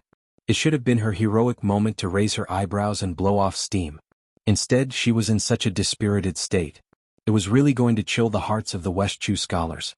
In these 20 years, other than a few groups of West Chu scholars who had collectively migrated to the north like Hongxia, the number of people who stayed in their homeland and refused to become officials and who died because of the heroic words written by the poet numbered more than tens of millions. How could she be worthy of these pillars of West Chu who had generously sacrificed themselves time and time again? Fortunately, she only needed to face Chao Changqing at the moment. Not only was this outstanding scholar not angry at the little princess's loss of self-control, when he lowered his head again and again, he sensed the heartfelt fear in Jianghu, whose real name was Xianxia. He did not feel disappointed, only indignation and self-blame that could not be clearly explained. Chao Changqing, whose scholarly elegance was more outstanding than any other celebrity in Gangnam-do, did not get up. He remained kneeling on the ground with his hands on the ground. Others could only see that his temples were already white, but this did not diminish the unparalleled elegance of the distinguished scholar Chao Changqing. Thinking of his bumpy life, it added even more to this West Chu's leading official's demeanor as a first-class scholar. There was a son of the Chao family who was the proudest. At the age of 32, he led an army out of the capital. In the end, he played chess with the emperor. The great eunuch, who had the power to overturn the palace, personally took off his boots for the chess piece. The imperial uncle of West Chu personally poured wine for the two of them. Chao Changqing slowly raised his head. With tears in his eyes, he looked at the princess who was just a lively little girl in his memory. He had once held her little hand. In the Wanchong Palace, he threw chess pieces into the chess pieces, arranged the troops and gave pointers to the emperor. Chao Dai did not seek riches and honor, he only sought the smile of the beauty beside the emperor. When he was young and high-spirited, he walked with a zither and met her by chance in a corner of the garden. The sun was setting and she came slowly humming a local accent. In the chessboard pavilion she slowly rolled up her sleeves. She gently dropped the egret chess pieces one by one, landing heavily on his heart. Later she became the empress. He and the emperor finally won on the chessboard. Seeing that the emperor was about to lose, she used the red cat in her arms to mess up the complicated chess game. The emperor scolded her, but she just smiled innocently, just like in the past. He could only lower his head and not look. Otherwise, with Chao Dai's talent, how difficult would it be to easily reverse the game? He took the opportunity to move his hand and collect all the pieces to see who had the most. What was the point of having the most pieces on the board? That day Chao Changqing stood up and left the capital alone. He never thought that once he left they would never meet again. Chao Changqing remembered her. Naturally, he remembered her daughter, the little girl who was as innocent and naive as her. He raised his head to look. She really looked like her. When he lowered his head again, Chao Changqing's cold voice sounded again. Who dares to stop me? Su Fengyan smiled bitterly. This big bodhisattva was really King unreasonable. His martial strength was as high as the 9-story tower. Even the one in the capital couldn't do anything about it, so it wasn't shameful for him to be sullen. He thought about it. He wasn't afraid of Wang Mingyin, who was the 11th master, but Wang Xianji, who was at the 4th level of the 1st rank, was an immortal. The next two were also recognized as great supernatural beings who were close to the level of Earth immortals. The new god of sword Dong Tai and Chao Guanzi had a clear difference between their realms and the remaining 7 on the list. In other words, once they used their strength, Chao Guanzi couldn't be regarded as 1.5 or 2 Wang Mingyin. After all, this was not Beiliang's territory, where they could easily mobilize hundreds of armored cavalry and thousands of armored cavalry to encircle and suppress them. Moreover, even if there were thousands of armored soldiers surrounding them, Chao Guanzi, who was the only great grandmaster in the world, was determined to escape or to kill a few people before retreating. He wouldn't be exhausted like the sword sage of Shishu who had drawn a circle and died. This was the horror of a celestial state master. The old god of swords sneered, "Chao Changqing, you can try." Chao Changqing's palms on the ground suddenly clenched into fists. Dust rose. Boom. 2 tornadoes appeared. Rings of strong qi, centered on Chao Changqing's indigo robe, rolled out. The fur on Li Chuangang's sheepskin coat suddenly curled up. Standing behind Chao Changqing, Su Fengyin was forced to take 3 steps back by the invisible qi. He clenched his teeth and pressed his hands on his saber. His feet made 2 pits on the ground before he could stop himself. Chao Changqing only stood up slightly and did not make any other movements. Su Fengyin, who had just entered the best state of martial arts, could not withstand the pressure and was forced to take a dozen more steps back. Li Chungang instantly reached the peak of sword intent. Chao Changqing looked at Jiang and I and said softly, "Princess, do you want these to live or die?" As soon as he said this, Su Jihu flew into a rage and then his face turned pale. If Li Chungang was still the god of swords who was the first person in Sword Dao, he might be able to stop Chao Guanzi today. But now in Jianghu, Qi Xuanzhen had already ascended to immortality. Except for Wang Xianji, who dared to say that they could defeat the middle-aged scholar in front of him. Who in the world could reach the top of Martial Emperor City? Only Chao Qingyi. Chapter 254. Below the pavilion. The old man in the pavilion had a green snake in his sleeve. Above and below the pavilion stood 2 generations of outstanding talents. In the pugilistic world there would always be new waves. Even if one was a genius with extraordinary talent, they would at most be in the limelight for 10 to 20 years. 30 years was the limit. It was a little strange in the recent 100 years. There was Huang Longshi in Yilin, and Wang Xianji in Donghai Martial Emperor City in the pugilistic world. It was a true once-in-a-century occurrence. Compared to the so-called once-in-a-century occurrence in the world, they couldn't be compared. Apart from these 2 fellows who were both celestial and demonic, the general trend was that the latecomers would surpass. One of the 4 grandmasters of the previous generation, Spear Immortal Wang Xiu, lost to his disciple Qin Jibao. Wudong Mountain had a person who instantly obtained the heavenly Dao riding green ox. After the old god of swords, Li Chungang went into seclusion, there was only a short period of gloominess and swordsmanship. Very soon, Peach Blossom Branch Dong Tai emerged as the leader. There were also Dragon Tiger Mountains Qi Xianxia, Sword Tombs Wu Luding, and Tongshi Sword Immortal Lu Baijia.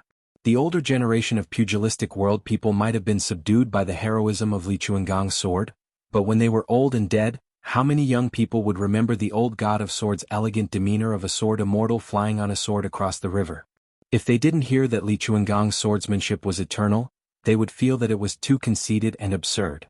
At this moment, Chao Changqing was facing off against the former leader of swordsmanship, the 2-sleeved green snake.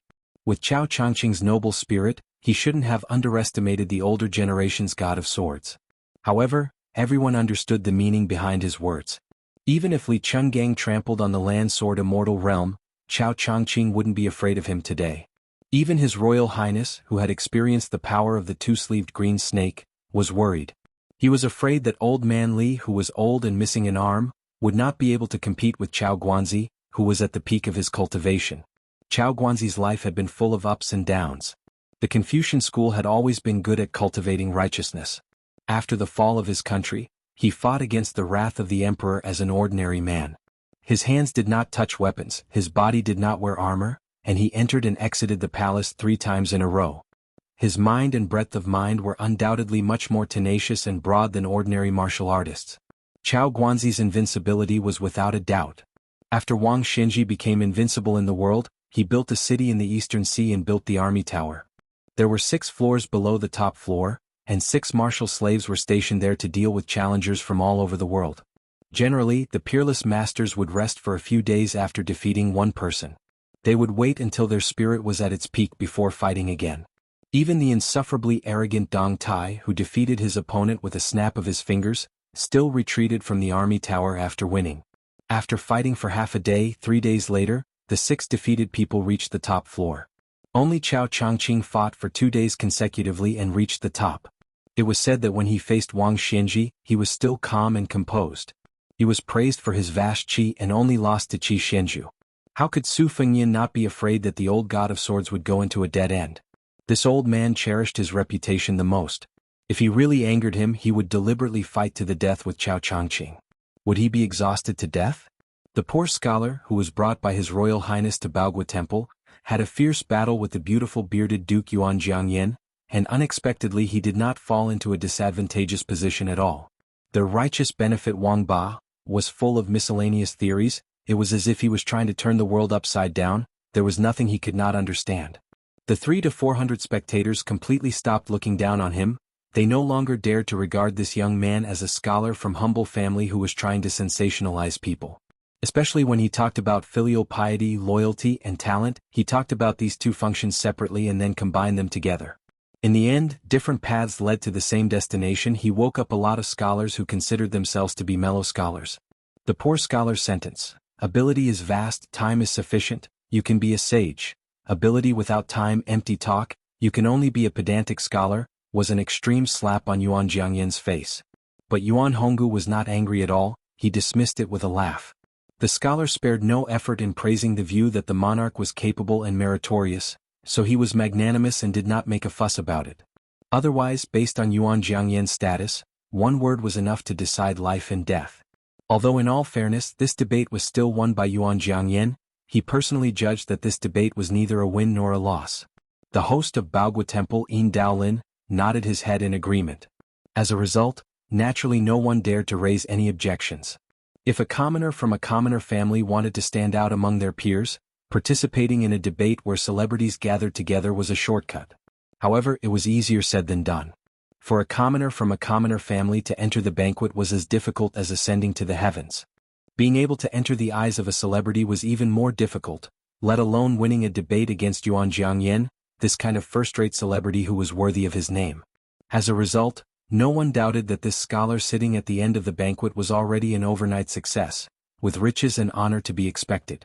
Perhaps the aristocratic families who relied on their noble status had not yet been moved and were ready to make a move. Some of the second- and third-rate gentry families and high-class commoners were already considering whether or not they could make the first move to gain the upper hand. After the banquet was over, they could snatch this cheap son-in-law and take him into their family. After he was accepted into their family, he could participate in a few more debates and fight for his reputation. When the conditions were right, success would follow naturally. First, he would enter the rank of a nobleman, and then he would seek an official career. This was not inferior to a marriage alliance with a mediocre scholar with shallow learning.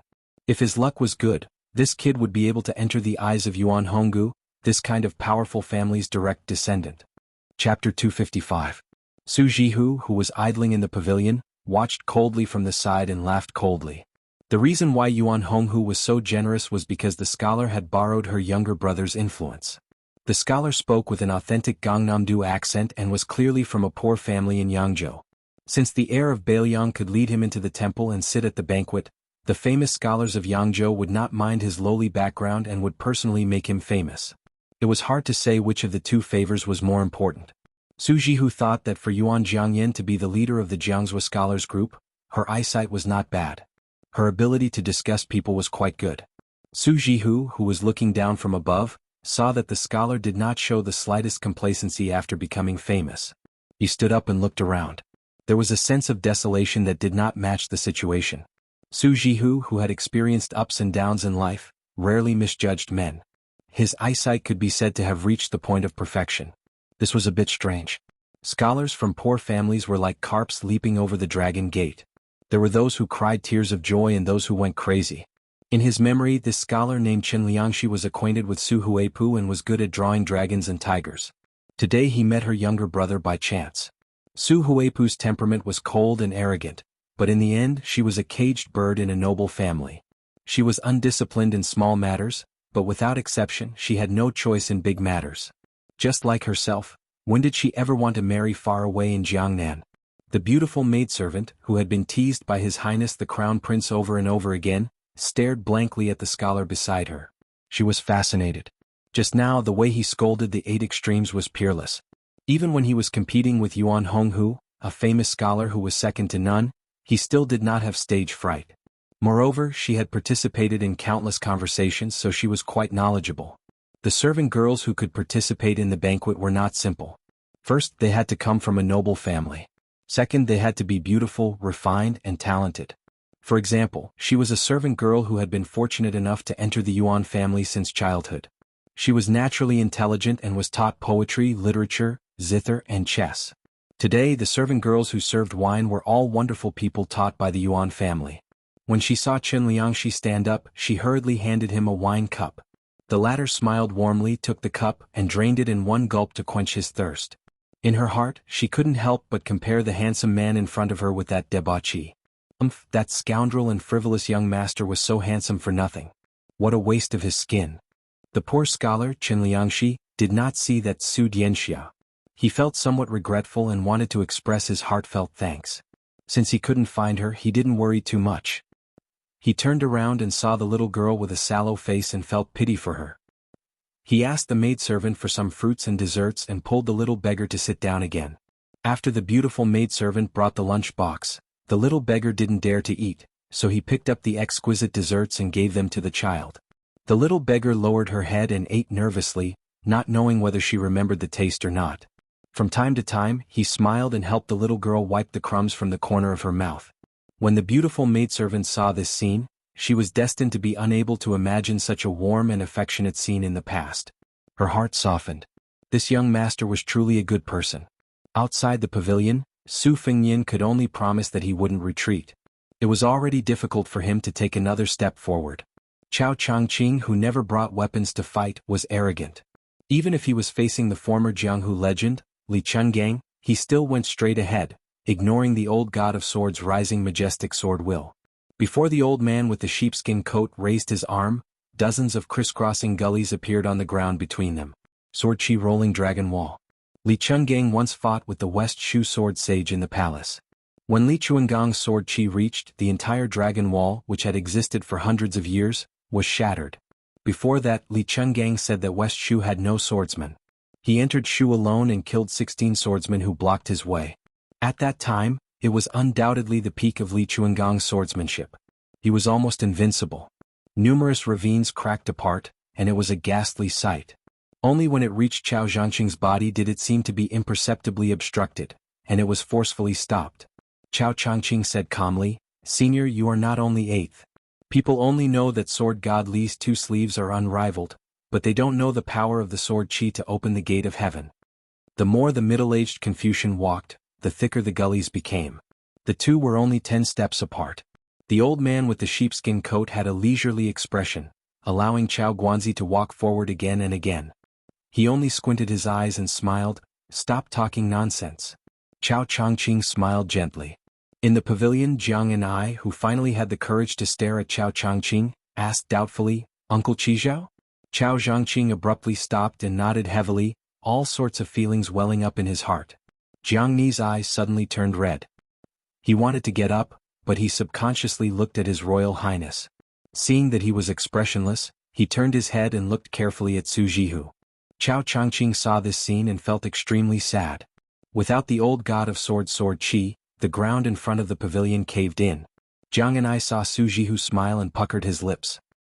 He then got up and said timidly, "Uncle Qizhao, can you not do it?" Layers of dust and dirt flew outwards like ripples. Chao Guanzi, who was in the middle, said softly, "Chao Zhangqing will listen to Princess's orders." Even Su Jihu could not help but be dumbfounded. It really was the conclusion that Xianxia of the Tsushui Wangba had made. Unreasonable. The old god of swords snorted and finally retracted his sword Qi. Chao Changqing walked up the steps but did not enter the pavilion. He knelt down again. This time he knelt for the prosperous West Chu of the past. Su Fengnian looked at the standing clay figurine and the kneeling Chao Guanzi with a complicated expression. Were they leaving? Chapter 256. Why was it that even though they were both the top experts in Jianghu, the difference between them was so great? The old man Li Chungang liked to pick his ears and buckle his feet when he had nothing to do. Chao Changqing, on the other hand, fit the image of a peerless expert in Jianghu. His body was tall and slender, and his divine aura was restrained. Even when he knelt down, it was soul-stirring. Even though he was an old man with white hair, if one looked carefully, he still had the mellow taste of old wine. It was believed that those middle-aged women with rich experience would be subdued by Chao Changqing's scholarly demeanor. Su Fengyin stood at the bottom of the steps and quietly watched. Counting with his fingers, he had already seen 3 of the top 10 experts. However, the farmer Wang Mingyin had already been killed by a hand blade. Who could have predicted such an ending? Su Fengyin saw Jianghu foolishly looking at Chao Guanzi, as if he didn't know what to do. He wanted to say something but didn't. He found it funny. This idiot, how could he think of taking advantage of the situation? If it was someone else who was slightly smarter and had the support of a great bodhisattva like Chao Guanzi, wouldn't he become arrogant? Who cares if he was a Bailiang or His Royal Highness? He would be pinched half to death by the world's number 3 Chao Changqing with 2 fingers. At the very least, he would be beaten into a pig's head to vent his anger. Su Fengyin smiled and shook his head towards Su Jihu, who was standing behind Jianghu. He quietly signaled her not to make any moves. In front of Chao Changqing, it was best not to add feet to a snake. Even if the old god of swords was willing to use all his strength to stop him, it would be easy for Chao Changqing to injure anyone. In the world, the only person who could make this green-clothed official bow his head was the stupid girl that he had bullied for many years. His Royal Highness was unconvinced and sullen. In the 100 years of Jianghu, there were millions of martial artists. How many Chao Changqing were there? For some reason, Jianghu saw the corner of Su Fengyin's mouth curl up and instinctively glared at him. Her glare was just a small habitual action without any lethality. However, today was different from the past. With Chao Guanzi present, even though his back was facing His Royal Highness, Su Fengyin immediately felt a strong murderous intent. Chao Changqing slowly turned his head and said, "Your Highness, Chao Changqing? As long as you nod, Chao Changqing. As long as I can do it, I will not refuse. As long as I can?" Even the 2 emperors of the Liang dynasty could not sleep well because of this old minister. Was there anything that Chao Changqing could not do? Generally speaking, Jianghu was only a small vase that Su Rintu had brought back to the Bailiang palace. It did not have any real meaning. In the 8 kingdoms of the spring and autumn period, there were hundreds of imperial sons and grandsons, empresses and concubines. If they fell into the hands of the king of Yen and king of Guangling, the beautiful women would at most be reduced to concubines and maids. The mediocre women would mostly be used as prostitutes for officials. As for the princes, there was no lack of them being killed by 10 of them at once. They would become the theme of the celebration banquet. Keeping these former nobles alive, if it was said that they harbored a disloyal heart and conspired against the emperor, they would be laughed at. Since that was the case, it was fine to give away a princess of West Chu. Moreover, they could befriend one of the top 3 in the world, Chao Guanzi. Why not? The old god of swords, who had been revealed by Chao Changqing that he had other skills besides the 2-sleeved green snake, paid no attention to this matter. The old man followed the agreement. As long as he could ensure that His Royal Highness did not die, then he wanted the little mud man to learn swordsmanship from him. As for other nonsensical matters, he did not worry about them. Moreover, Li Chungang, who had lived for more than 80 years, knew very well that as long as the little mud man stayed by His Royal Highness' side, there was an 80 to 90% chance that he would learn swordsmanship. It was better to sever this ill-fated relationship earlier. Where in the world could he not go? The old god of swords glanced at His Royal Highness with schadenfreude. He wanted to see how this kid would respond. After the reeds, he was probably afraid that the elusive assassin would take his head. He gritted his teeth and carried the 2-sleeved green snake every now and then. This kind of perseverance and ruthlessness was not at all like His Royal Highness, who was destined to be the king of Bailiang. Su Fengyin smiled mischievously and said, "No, she's mine." Jianghu said angrily, "Who's yours?" Chao Changqing was as calm as a dried-up well. Perhaps he was rejoicing that this time, he had traveled far and wide only to find what he was looking for without any effort. His mood was not affected by the crown prince's arrogant words. He smiled and said, "It's fine. After a while, your highness will change your mind." Su Fengyin still had a sloppy attitude. He smiled and said, "I can't guarantee anything else, but this matter is really non-negotiable." Chao Changqing glanced at His Royal Highness and said with a playful smile, "Your Royal Highness, don't hold the blades with both hands. Wipe your sweat. Otherwise, the sword-drawing technique you learned from Dongyue's imperial family will be greatly reduced." The thick-skinned Su Fengyin laughed. As expected, He released his hands from the spring thunder-embroidered winter blades and wiped them on his sleeves. Su Jihu, who sat down in the pavilion again, smiled and the haze in her heart dissipated a little. She did not know Chao Changqing, but Chao Guanzi had vaguely heard about him from some wanderers and officials. Naturally, she did not know that the green-robed Confucian who could make Li Chuangong's sword qi roll off the dragon wall was that famous master. However, Su Jihu had sharp eyes and dared to ignore the old god of swords and the power of Bailiang. How could she relax? She was worried about her brother's safety. She looked at Jiang and I. Femme fatale was true. The pity she had for this fallen princess was swept away the moment Chao Zhangqing appeared. Cold temperament? Su Jihu, who was most willing to tarnish her reputation, would never deny it. Chao Guanzi did not speak, Su Fengyin did not speak, and Jiang and I did not speak. For a moment the atmosphere in the pavilion was heavy.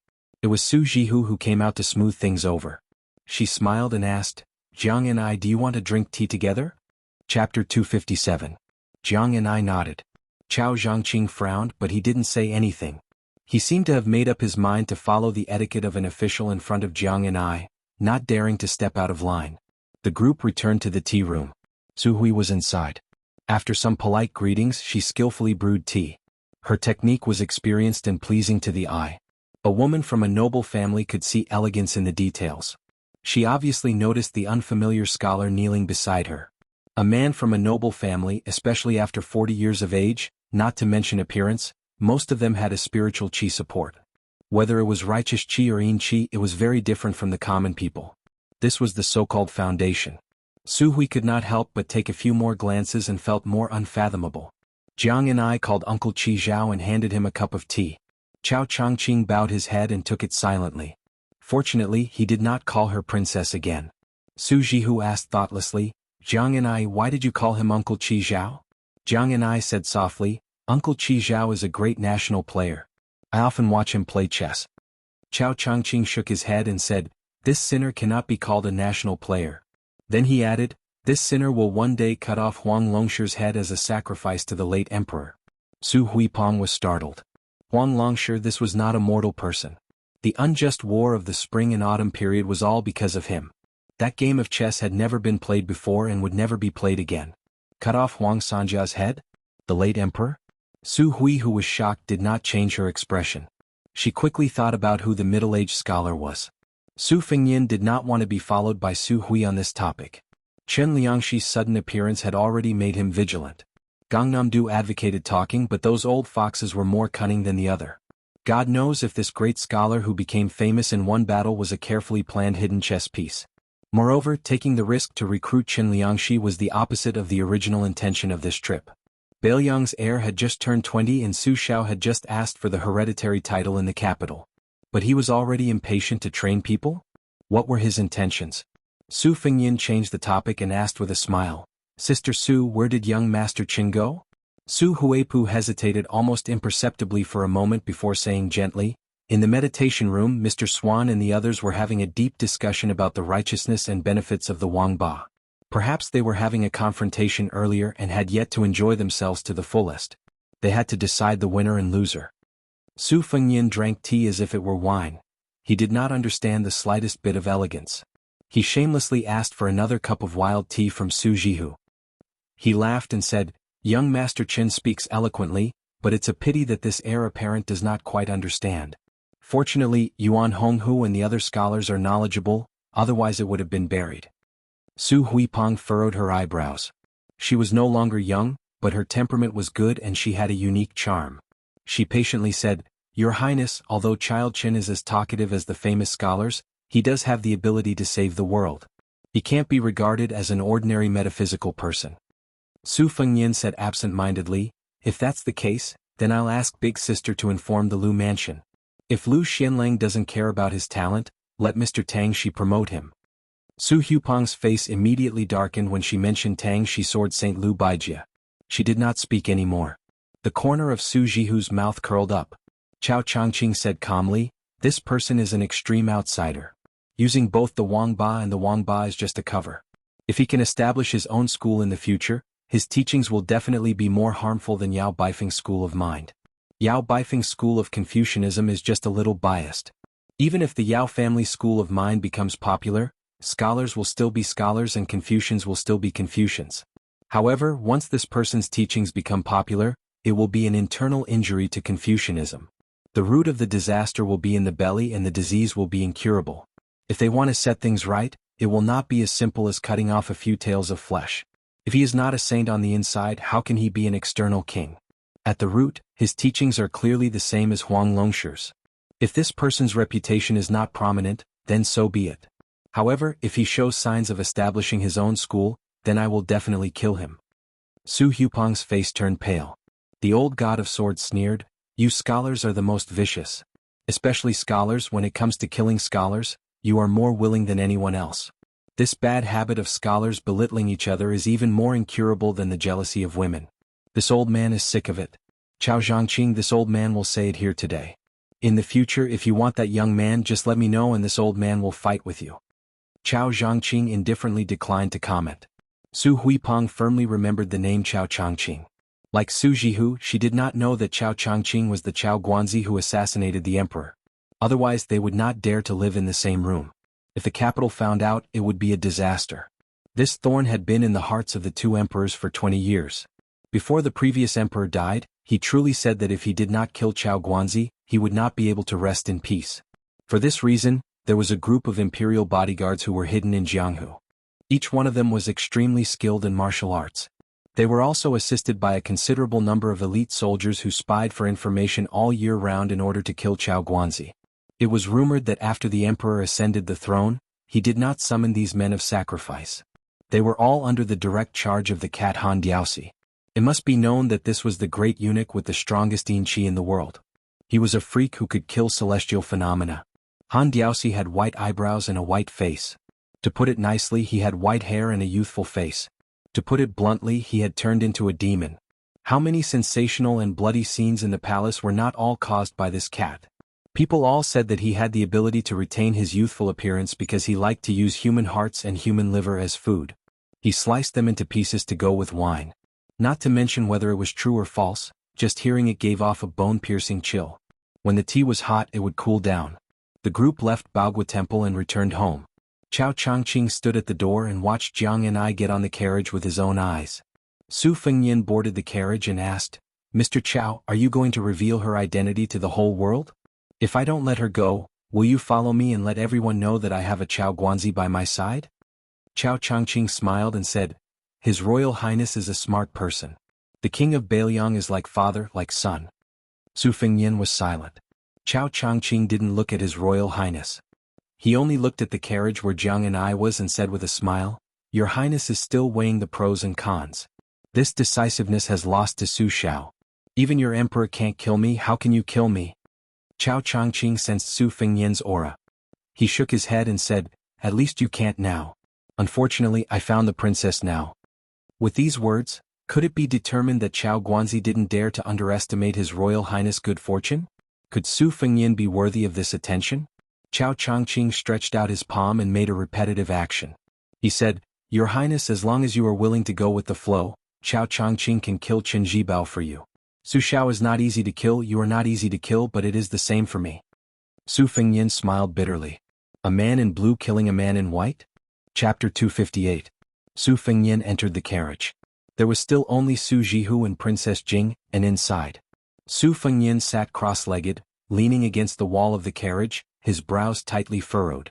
Su Jihu was somewhat distressed. He reached out and smoothed his younger brother's brows. Su Fengyan smiled somewhat bitterly.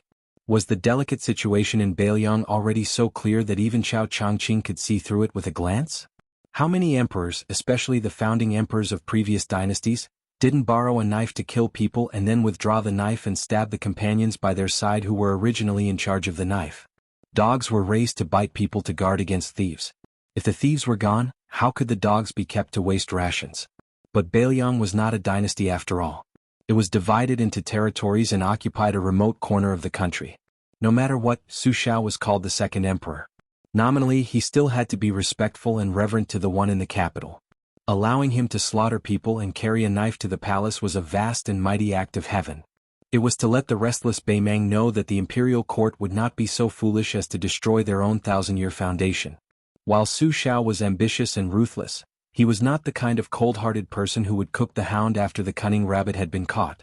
He would also not treat the old generals of Beiliang with indifference.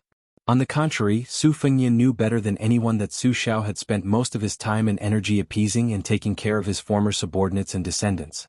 The imperial court seemed to be enjoying this and did not tire of it. The pressure they exerted on him was just right. They did not force him, a prince with a different surname, to rebel, but they also did not let Su Xiao be truly comfortable. Yan Jieshi, who had betrayed Beiliang, was a typical example. Intentionally or unintentionally, the white-clothed Confucian had monopolized Qin Jibao's power and had his own team. Even if it was not as exaggerated as having as many generals as clouds and scholars as rain, it was not too far off. Moreover, the saying that one Qin Jibao could fight half of West Chu was said by the late emperor himself in front of Su Xiao and all the civil and military officials in the Baohe Palace before his death. Qin Jibao was widely acknowledged to be the best at national wars. His ability to mobilize more than 100,000 troops was superb. It was said that he remembered the names of every captain, as well as their strengths and weaknesses in leading the troops. Opportunities were fleeting, but Qin Jibao was always able to make the finishing touch in the deployment of troops. The Battle of the Western Fortress lasted 3 days and nights. Qin Jibao did not sleep or rest. Behind him, the commanding soldiers who held the flag were rotated in 6 batches of 18 people. The military historian who was in charge of recording the entire process wrote no less than 10 lines of paper. From beginning to end, Qin Jibao, dressed in white, did not move an inch. Under his countless precise orders, the last several 100,000 youths of West Chu were exhausted and killed. It was rumored that when the emperor read the record, he read it over and over again. The highlights were circled countless times, and at the end of the scroll, he wrote 8 words. Truly fascinating, worthy of being called the war immortal. In these 2 years, Su Fengnian had no choice but to imagine that if Qin Jibao, whose reputation and prestige at that time was comparable to the other war immortal in white, had agreed to the emperor's request and rushed to Nanjiang, would Beiliang have been simpler? All these years, Su Xiao had never mentioned anything about his adopted son, Qin Jibao. Although Su Fengnian was his royal highness, he did not know Su Xiao's true inner thoughts.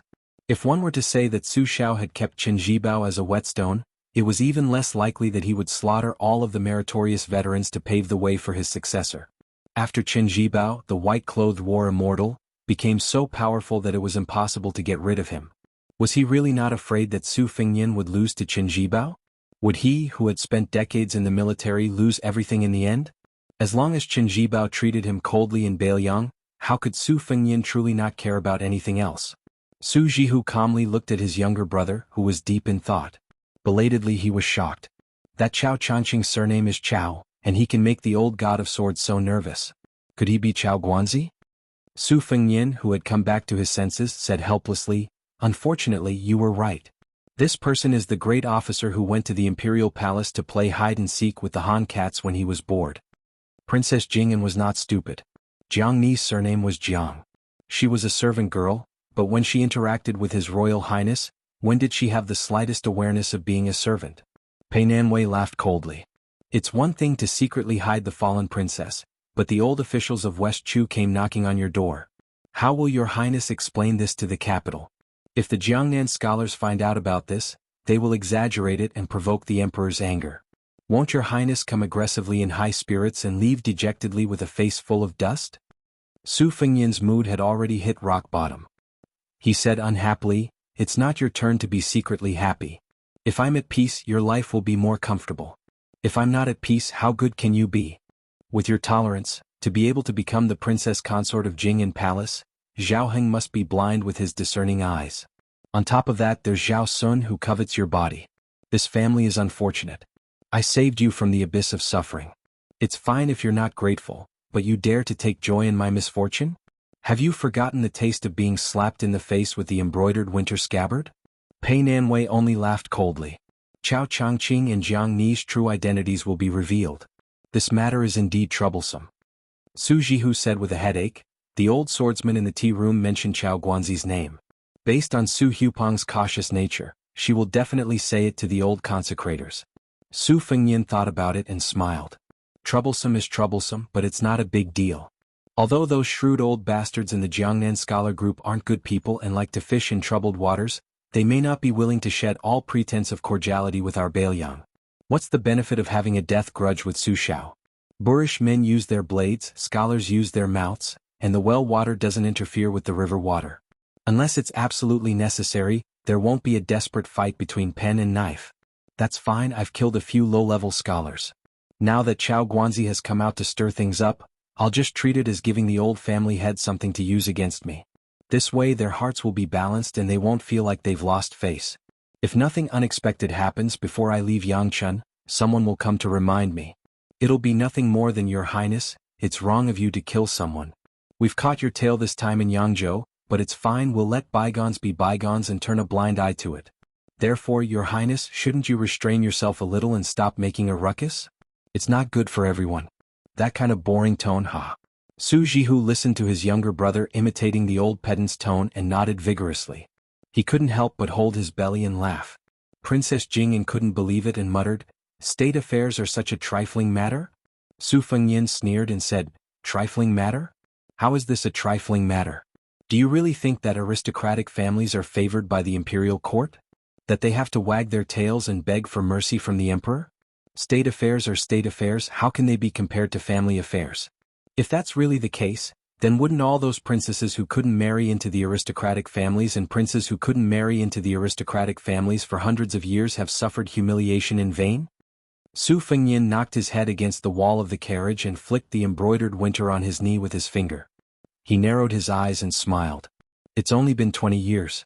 A centipede dies but doesn't fall down. It's hard to say what will happen in the future. It has to be said that Su Xiao is really fierce.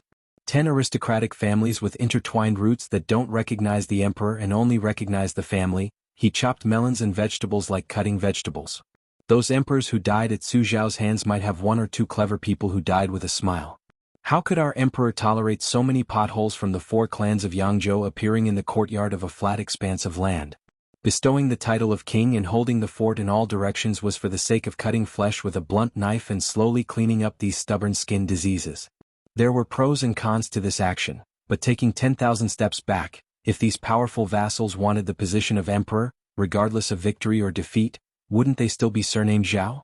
Wouldn't the world still belong to the Zhao family? In fact, in the Spring and Autumn War, the ones who lost the most were Princess Pei's arrogant families. The current scholars are clamoring and cursing fiercely, but Su Xiao wasn't afraid because he had calculated the emperor's thoughts. I dare to kill people in Yangzhou for the same reason. Princess Pei, why don't we make a bet?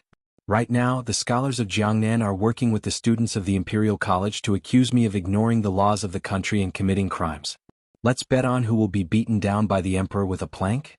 Princess Jing nodded and said, "All right. I don't believe that the emperor won't even give you a verbal punishment." Su Fengyin struck while the iron was hot and said, "You think about the wager." Pei Nanwei was also decisive and said in a low voice, "All right." Chapter 259. Su Jihu did not mind this kind of small quarrel. Her brother was very good at dealing with women. She shifted her position and leaned against His Royal Highness. She asked, "Is Chao Changqing's martial arts really as good as people say?" Su Fengyin let out a long breath and laughed softly, "So good that it's a paste, so fierce that it's a mess." Su Jihu asked softly, "Then what about the ginger paste?" Su Fengyin did not speak. He was able to confidently make a bet with Pei Nanwei, even concealing the wager, because he was certain that the proud and arrogant princess consort of Jingan wasn't a shrewd businesswoman. Once she lost to him, the profits would be greater than the wager he made. But when he was up against Chao Guanzi, who he couldn't beat, scold, or scheme against, he really couldn't do anything. Once one reached the peak of martial arts, they naturally had the qualifications to look down on all heroes. When Chao Changqing first entered the imperial city, it was as if he had entered an uninhabited land. What he said was even more domineering. "Killing Zhao is my life's ambition. Don't laugh at me. So what if there are only 3 households left in Chu? I enter the imperial palace like passing through a corridor." For such a master who did not care about his life as if he was possessed by the devil, Su Fengyin aside, almost no one could do anything to him. Unless Qi Xuanzhen appeared, perhaps even Wang Xianji could not stop Chao Qingyi from doing what he wanted to do with his life. That confrontation under the pavilion did not mean that Chao Changqing could defeat the old god of swords. However, for Chao Qizhao, who did not forget West Chu, once he set his mind on something, he could ignore all the gods and Buddhas in the world. That year, thousands of imperial guards were in front of him, he still killed his way through. Wang Xinji was at the top of the building and climbed up in one breath. Today Li Chungang was in front of him, so he naturally walked up as well. Chao Qingyi's righteousness and Li Chuangong's sword style were different paths leading to the same goal. Should he put the ginger paste? Su Fengnian did not give an answer when he arrived at the Lu Manor's freehand brushwood garden. Chao Changqing did not enter the residence. He did not seem to be in a hurry to put pressure on His Royal Highness. Su Fengnian somewhat understood the thoughts of the two emperors of the dynasty. Beside the bed in Great Peace City, there was an indescribable feeling of suffocation when such a Confucian scholar had appeared in front of him. Chao Changqing came to the capital 3 times and the palace 3 times to let Emperor Zhao of the Liang dynasty know that the whole world was his, but he might not be able to enjoy it in peace. For the entire afternoon, His Royal Highness, with his usual expression, stayed in the freehand brushwood garden and chatted with his elder sister Su Jihu. Su Fengnian talked to her about the white fox face that had ascended to the 3rd floor, about the female Dharma king of the secret sect he had met by chance outside Xiangfan city, about the wooden sword Wen Hua they had met by accident in the city, and about the girl Li Zi who had grown up in the temple. He talked about the romantic girl Wang Dongxiang and the big turtle on the Spring God Lake. As for the difficulties of practicing the knife, he skipped over in a few words. At noon, after His Royal Highness left Baogua Temple, the poor scholar and the little beggar also stepped over the threshold and continued the debate in the meditation room. The time, place and people were all on Yuan Honghu's side. This time he had truly lost. Qin Liangxi, who had studied hard, was not discouraged. Yuan Jiangyan's clear talk was worthy of his title as the first on the left side of the river. He was not fishing for fame. There were 3 good things about Jiangnan scholars. They were good at keeping prostitutes, good at maintaining a reputation, and good at creating momentum. Those who had reached the peak were probably Yuan Jiangyan and the few people who could stand shoulder to shoulder with Mr. Ambitionist. The abbot Yin Daolin lived up to his nickname as the Motionless Monk. He did not speak, but when Qin Liangxi rose to leave, Yuan Jiangyan did not move. He only nodded his head in acknowledgement. The old and respected Jiangnan monk personally rose to see him off to the door. Of course, the little beggar could not enter the meditation room. She stood at the door, still holding the empty watermelon in her hands. It was comical and laughable. Walking out of Baogua Temple, Qin Liangxi turned his head to look at the temple door with a faint expression of disappointment. He said to himself, "Our paths are different. It was not my plan." The little beggar asked softly with a face full of curiosity, "Where's that kind brother?" Qin Liangxi rubbed her little head and said gently, "He should have left Baogua Temple earlier than us." The little beggar made an "oh" sound and was very disappointed. Qin Liangxi bent down to help take the watermelon. He joked, "What's wrong, little ding-dong? You like that big brother? Indeed, he's 100 times better looking than Brother Qin." The little beggar's little face flushed red. She stammered, looking very cute. Qin Liangxi no longer teased the little girl. The little beggar grabbed the poor scholar's sleeve and walked on the road. After hesitating for a long time, she gathered her courage and was about to raise her head to speak when Qin Liangxi lowered his head and said softly, "You know little ding-dong still likes Brother Qin the most, right?" The little beggar smiled brilliantly. Qin Liangxi raised his head to look at the sky. His smile was intoxicating. He said, "In the future, if Brother Qin can step into the mud of history and luckily leave a footprint, you must also let little ding-dong accompany you." Since ancient times, there had been countless heroes in troubled times, but how many could leave their names in history? Even a few dozen words would be an extravagant hope. The so-called footprint of this poor scholar who died a posthumous scholar was clearly an ambitious person who wanted to leave his name in history and not some unofficial history compiled by a private person. How could the little beggar understand this? In her view, it was probably not as practical as eating fried watermelon slices for dinner. She only thought that Brother Qin had said something good. She was happy and skipped around. This was a rare moment of carefree. Qin Liangxi also knew that the little girl did not understand, so he said it. He threw away the teachings of the saint about investigating things, knowing sincerity and cultivating one's body. He did not care about the inner saint's foundation or the outer king's career. He did not even think about whether or not his winding water talk had become a rare commodity worth hoarding. He only smiled and said, "Let's go. We'll go outside the temple and draw a dragon for you and grandfather on the stone slab. As usual, Brother Qin will draw the dragon and little ding-dong will add the finishing touch." The little beggar made a heavy sound of agreement. Su Huipeng stood at the entrance of Baogua Temple. She looked at the 2 poor figures, one big and one small, gradually disappearing into the distance. She was lost in thought. As the daughter of a noble family, She was able to become acquainted with the poor scholar Xianxia because of a chance encounter by the spring outside the temple. The little beggar went into the water to pick up money and was reprimanded by the monks in the temple. Xianxia, who had entered the temple to borrow the scenery to paint peonies, happened to pass by and helped the little beggar out of the situation. Su Huipeng was in a good mood at the time and told Baogua Temple not to stop the little girl from picking up the wishing money in the pond. Later, she accidentally discovered that Xianxia had secretly drawn a dragon. At first she was shocked by his audacity, but after a closer look she was shocked by his exquisite painting skills. It was a painting of a serpent fighting a dragon. Above it, the sky dragon could be seen in the colorful and condensed clouds, dripping with ink. The sky dragon had a long beard and a huge mouth, soaring through the clouds and mist, old and fearsome. Below it, the serpent came out of the water, clawing with its claws. The giant serpent coiled around the mountain, spitting its tongue toward the sky. At that time the painting had already reached the end. Su Huipeng was really frightened by the bizarre and strange scene. Xianxia had been seen through, but he did not panic in the slightest. After chatting they chatted happily and she greatly admired Xianxia. Only this person's edges and corners were too distinct. Su Huipeng knew that only her father, a first-class famous person in Jiangnan, could tame him, so she had the intention of taking things slowly. Her original intention was for Xianxia to be tempered by life for a few more years, and then she would make an exception and recommend him to the Su family. He would start as an advisor and perhaps he could transform into a dragon. In the future, Xianxia would naturally be grateful to the Su family for bestowing him with sexual intercourse. Only then could he be considered to be truly used by the family. Now, Xianxia, who had monopolized the limelight of winding water, could be considered to be soaring. Very soon, his name would spread throughout Gangnam-do. If the Su family wanted to recruit him again, they would have to do it brazenly and the capital they would have to spend would be several times more than before. How could Su Huipeng not hate His Royal Highness? The bigger secret was that if Liu Baijie had not appeared, she would have almost fallen to the point of having to warm the bed for this unscrupulous prince. Su Huipeng concentrated on cultivating and naturally saw this as a great humiliation. Just now she saw Bo Jiyuan Jiangyan in the temple. This famous person's eyes were obscure and gloomy, which made Su Huipeng's hair stand on end. A famous person who could say, "Raising a soldier is not like raising a dog. It is like raising an eagle.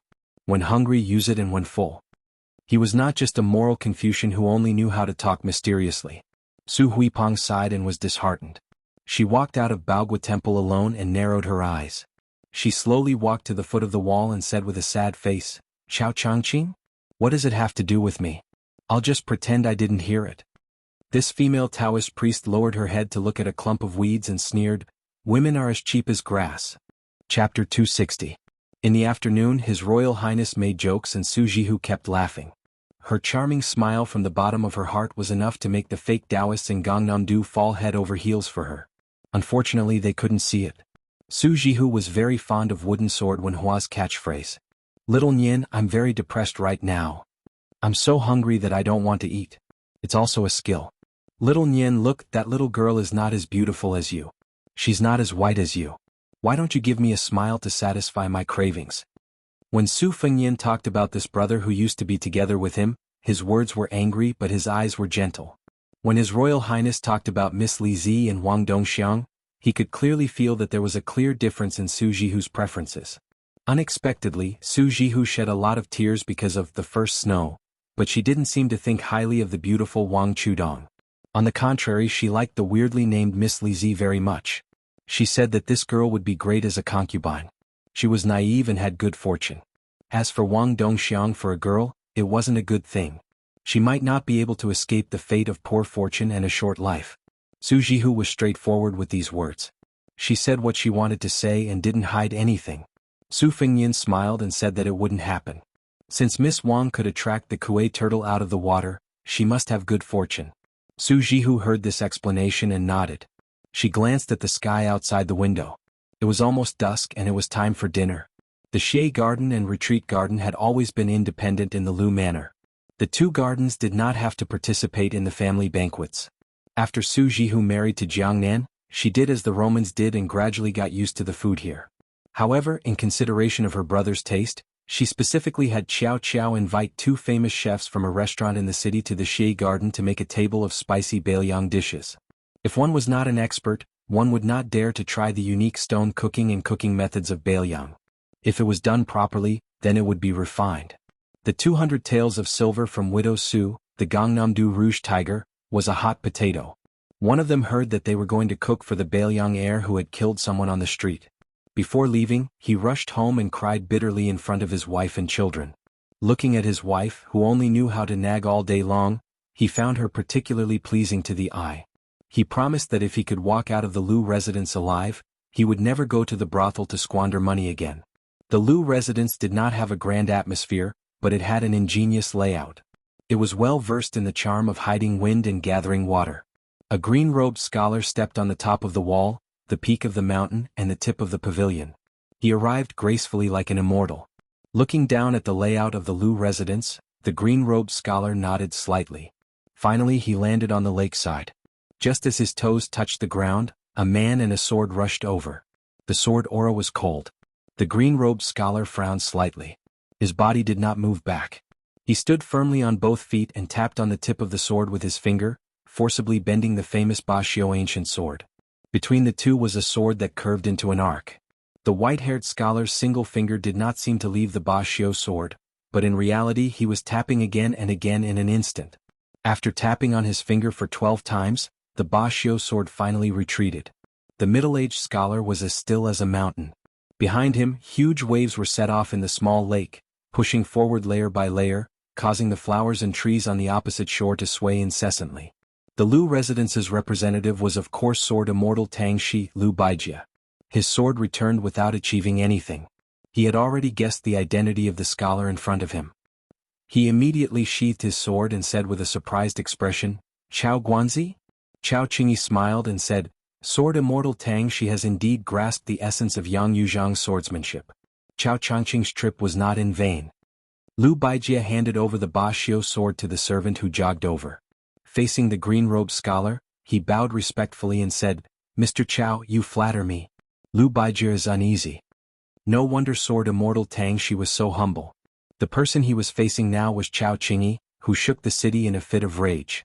If it was a normal person in the Jianghu, even if it was someone as strong as Wang Mingyin who was a rogue immortal, they would not easily provoke the government or the rich. After Su Shao stepped into the Jianghu, he suggested to the emperor to establish a secret organization that was half military and half military. It was called Zhaogo by the people of the Jianghu who trembled with fear. It was specifically targeted at the boorish people of the Jianghu who used martial arts. Once someone committed a crime, they would have to face the tireless pursuit of the assassins in this organization. In the past 10 years, how many martial artists who thought they were superior in martial arts were killed and passed on to the Jianghu? The idea of passing on one's head came from the harsh military law of the border town. If a general rebelled, his corpse would be sent to the border town to be shown to the public. This idea was created by the butcher Su Shao. If it was in the Jianghu, the deterrence effect would be equally huge. The specific location of the passing on of one's head was also particular. There were a total of 16 sects and sects that were unfortunately named in the north and south of the Yangtze River. Among them, even Taoist orthodoxies like Mount Longhu could not escape the humiliation. Later on, when the Taoist master residence was operating in the capital city, it offered countless elixirs and miraculous medicines to the officials and dignitaries. Only then did they manage to avoid the location of the passing on of one's head. Other than Mount Longhu, Donghai Martial Emperor City was also on the list. However, after Zhaogo's special envoy was killed 6 times in a row in the Eastern Sea, the passing on of one's head was still carried out. There was no delay, but they did not enter the city. They only made a symbolic announcement outside the city before returning. It should be that both the imperial court and Martial Emperor City took a step back. However, these rules that were piled up in blood did not hurt Chao Qingyi at all. In the early years, half of Zhaogo's team was in hot water chasing after the big Guanzi. However, whenever they were lucky enough to meet him, they would be killed by Chao Guanzi again and again. In the end, the executioner organization did not allow their subordinates to participate in the killing operations directly. Instead, they passed on the information to the headquarters, and then the 4 best assassins in Zhaogo's team would be dispatched together. Therefore, if Chao Changqing was here to seek revenge on the Jiangxin Lu family, Lu Baijia would definitely not be able to stop him now. Sword Fairy Tangshi was close to the Grandmaster realm, but unfortunately she had no chance of winning against Chao Guanzi. Lu Baijia could not help but sigh. On the path of martial arts, the most taboo thing was to be distracted. His encounter with Yang Yuzhang when he was young could be considered a fortuitous encounter. Yang Yuzhang was not the best swordsman in the world, but he was a first-rate swordsman. His knowledge was diverse, and he was not limited to the field of swordsmanship. His knowledge was often at a strategically advantageous position. Liu Baijie was originally the son of an aristocratic family with a long history of learning. When he cultivated, he was particular about the pursuit of magic, wealth, companionship, and land. It was the same for martial arts. Naturally, Mr. Tang Shi was not lacking in any of these. His talent was extraordinary, and after being taught by Yang Yuzhang wholeheartedly, he was naturally able to achieve twice the results with half the effort. For so many years, he had been pure of heart and few desires, and did not involve himself in worldly affairs. To a large extent he had no choice but to do so. It was true that martial arts cultivation was only at such a level. Unfortunately, when he was close to the Grandmaster realm, he still could not avoid worldly affairs. If he were to enter the imperial court, he would most likely not be able to make further progress. For a martial artist who was determined to reach the top of Jianghu, such a choice was tantamount to cutting off one of his arms. How would Su Huipeng know what Mr. Tang Shi had done in this? By the time he understood Liu Baijie's painstaking efforts, he would already be in the capital. What could the two of them do? Most of the things in the world that did not go one's way were considered bumpy if he could not tell anyone about them. Liu Baijie steadied his mind and waved his hand to signal a group of Liu Mansion warriors in the distance to retreat. He then asked, "May I know why Mr. Chao is here?" Chao Changqing said indifferently, "I'm just taking a look. I won't be staying for too long." Liu Baijie heaved a sigh of relief. Since Chao Guanzi did not come to the Liu Mansion to stir up trouble, Liu Baijie did not need to be on guard. No one in Yangzhou had such confidence, except for sword immortal Tang Shi. Therefore, Liu Baijie invited him warmly. "Could Mr. Chao come to Retreat Garden for a chat? Baijie has many problems in swordsmanship that I would like to consult you about. I hope you can help me resolve my doubts. Thank you very much." Chao Changqing smiled and said, "Please lead the way, sword immortal Tang Shi." The freehand painting garden was very freehand. Back in the garden, Liu Baijie really did ask Chao Zhangqing a lot of questions about the way of the sword that had accumulated in her heart. Chao Guanzi told her everything he knew, and his speech and actions were very elegant. This was the first time Liu Baijie had met Chao Zhangqing. At first she was wary, but after a few hours she admired him. Chao Changqing did not have any prejudice against sections. He explained his doubts in simple terms. He spoke tirelessly and did not consider himself as a senior at all. The saint said that if one studied alone without friends he would be ignorant. Everyone understood this, but how could a person like Mr. Tang Shi find a friend who was worth talking to and sharing his sincerity with? Liu Baijie, who suddenly saw the light in swordsmanship, sighed in his heart. Chao Changqing lived up to his name. At dusk, Liu Baijie sat upright and asked again, "What does Mr. Chao want?" This time Mr. Tang Shi was very sincere. Chao Changqing shook his head and only asked, "I believe that Mr. Tang Shi understands His Royal Highness Su Fengnian better than I do. If he cares about something very much and someone wants to take it away, will he give it to them?" Liu Baijie remembered the scene at the gate of the Liu Mansion. After some thought, he said in a low voice, "If it was something as important as his family, this person would definitely not give it to them. Other than that, he is not a petty person. This person is very scheming and shrewd. It is not good to talk nonsense." Chao Changqing smiled and said, "Then it will be fine." To him Jiangxi was the princess of West Chu. To His Royal Highness she was nothing. Chapter 261. Liu Baijie and Chao Changqing arrived at the leisure garden together. Mr. Tang Shi's boldness made Su Fengnian have a whole new level of respect for him. Even he had to regard Mr. Tang Shi as a wolf, tiger, or leopard. The Liu family's roots were in Jiangnan. Although it was thousands of miles away from the capital, it was not as far away as Beiliang, where the emperor was far away. Nowadays the grand families were on the wane. They had changed from strategic planning to internal strife. The emperor's control over the noble families was becoming more and more satisfactory. Once the Liu family was found to have an affair with Chao Changqing, it might implicate the family head, Liu Daolin. Not to mention losing his noble position as the chancellor of the Imperial College, it was hard to say whether he would be able to walk out of the capital alive. Thus, with the presence of Liu Baijie and Chao Changqing, the banquet at the leisure garden became even livelier. At this table there were 2 people on the martial arts ranking list. Adding the Tangshi sword immortal, this could frighten the people of Jianghu. On the table, 2/3 of the dishes were Bailiang dishes and 1/3 of the classic Jiangnan dishes. The bowls and plates were all made by the big official kilns in Jiangnan. During the spring and autumn period, there were no inscriptions on bowls and porcelain.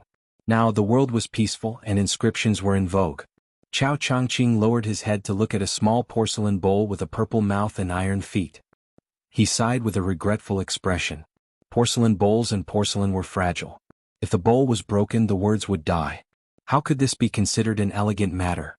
However, outsiders did not know of Chao Changqing's scholarly spirit and only thought of him as an expert whose thoughts could not be guessed. To Su Jihu's left was Su Fengyin, and to his right was Jiang. He did not show favoritism and helped himself to the food. The Crown Prince of Bailiang and Princess Taiping would occasionally eat the same dish. According to past situations, Su Fengyin would have to go through a fierce battle before he could win. This time Jiang was like a frost-beaten eggplant. When he saw Su Fengyin extend his chopsticks, he withdrew his hand. The meal was neither hot nor cold. At this table, it was Yu Yuwei who looked the most indifferent and calm.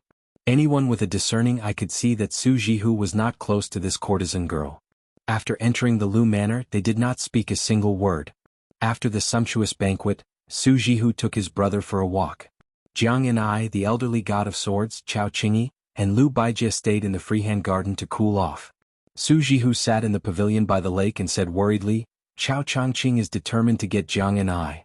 Su Fengyin rubbed his cheeks. Seeing that there were no outsiders nearby, he said calmly, "This Chao Guanzi said that as long as he is willing to hand over his Princess Taiping, he will go and kill Qin Jibao." Su Jihu sucked in a cold breath and frowned.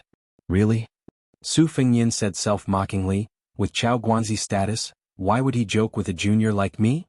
Su Jihu muttered to himself, "Do you think that this is a plan that our father had long thought of?" Su Fengyin frowned and said, "Sister, are you saying that Su Xiao predicted that this day would come? To let Chao Guanzi, an outsider, break the trap? Isn't that a little too godly? You have to know that Su Xiao's chess skills are really unsightly. He could even go head-to-head with Shangyin Academy's Chancellor Wang. Besides, Su Xiao may not necessarily want to kill Qin Jibao." Su Jihu thought for a while and said carefully, "If you don't want to kill Qin Jibao, you can slowly compete with him. If you want to kill him and let you be the executioner, you might be able to establish your power. However, it will be too much of a loss for Northern Liang. Qin Jibao is not someone who is easy to deal with. He is willing to be our father's adopted son, but he might not be willing to be your stepping stone. Once there is internal strife in Northern Liang, the imperial court will have nothing to fear. Zhang Julu and Gu Jiantang are mortal enemies, and the two of them have been secretly communicating with each other for a long time. If Qin Jibao escapes alone, it will not only cause the Northern Liang to be divided and the army's morale to drop. Qin Jibao might even become the second Gu Jiantang." Su Fengyin nodded with a smile. Indeed, Gu Jiantang might not be able to defeat Su Xiao in this lifetime, but that doesn't mean that the independent Qin Jibao won't be able to defeat a mediocre heir like me.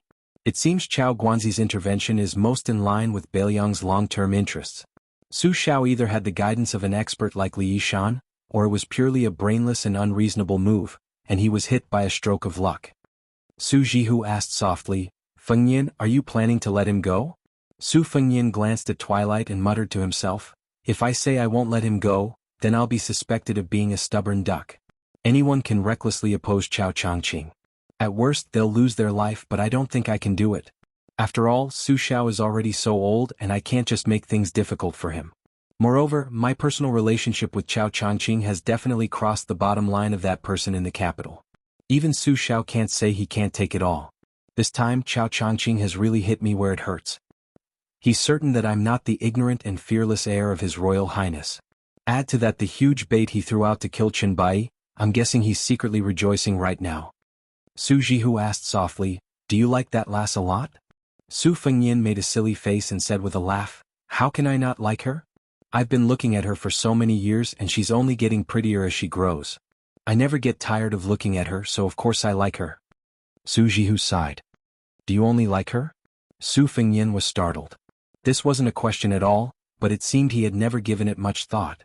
Su Jihu rubbed her brother's brows and asked with a smile, "Sister is curious about who you're afraid of?" Su Fengyin laughed. "Of course, I'm afraid you'll be unhappy and second sister will be angry." Su Jihu shook her head and said seriously, "That's not what I'm talking about. It's the kind of person you're really afraid of and can't sleep at night.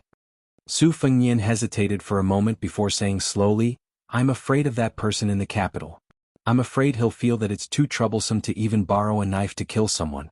In the end, he'll shed all pretense of cordiality and kill the person himself. Chapter 262. Su Jihu grunted in agreement. If the person in the capital was a wise ruler in the normal sense, then so be it, but things were not so simple. His diligence had almost reached an abnormal level. Logically speaking, this kind of abnormal diligence could only appear in the founding emperors of commoners. However, ever since he ascended the throne, his drive to govern the world was like an old farmer who had saved up all his life to buy a few acres of land. He was simply cautious and conscientious and tireless. Last year, the Ministry of Rights had a shocking record.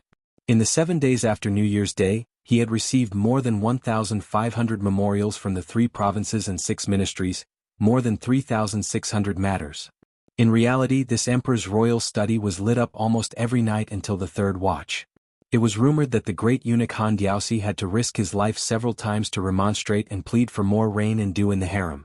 Once, this person summoned relatives from Jiangnan and wrote a poem. In it, he jokingly said, "The officials have slept, but I have not slept, and the officials have not risen, but I have risen." It was rumored that once this poem came out, no one in the court dared to question Grand Secretary Zhang Julu's governance. With such great talent and strategy as well as being extraordinarily diligent, which meritorious official would not be afraid? Loyal officials were afraid of muddle-headed rulers, but powerful officials were most afraid of wise rulers. As the saying goes, a new emperor brings new officials. This was just a bit more glossy and warm than cooking the hound after the cunning rabbit had died. However, it also exposed all the mysteries. How many old officials did not accompany the old ruler to continue their loyalty in the underworld? Su Fengnian continued, I'm afraid of Su Xiao. Su Jihu was surprised and joked, that's strange. Anyone in the world can be afraid of the king of Bailiang, but you're afraid of our father? Su Fengnian muttered, afraid that Su Xiao is old. Su Jihu was silent. Su Fengnian calmly said, then I'm afraid that Qin Jibao will rebel. Su Jihu nodded. This answer was within reason. Qin Jibao was not only a talented general, but also a talented general. Apart from experience, he was not inferior to the king of Bailiang, Su Xiao. Otherwise, he would not have earned the 2 nicknames of War Immortal and Villain Butcher. In terms of ruthlessness, he was superior to Su Xiao. To be friends with such an ambitious and ruthless character was undoubtedly a blessing, but to be enemies was a great misfortune. In front of the western wall, Jiang Bingxing witnessed the scene of his wife and son being dragged to death with blood dripping from the corners of their mouths.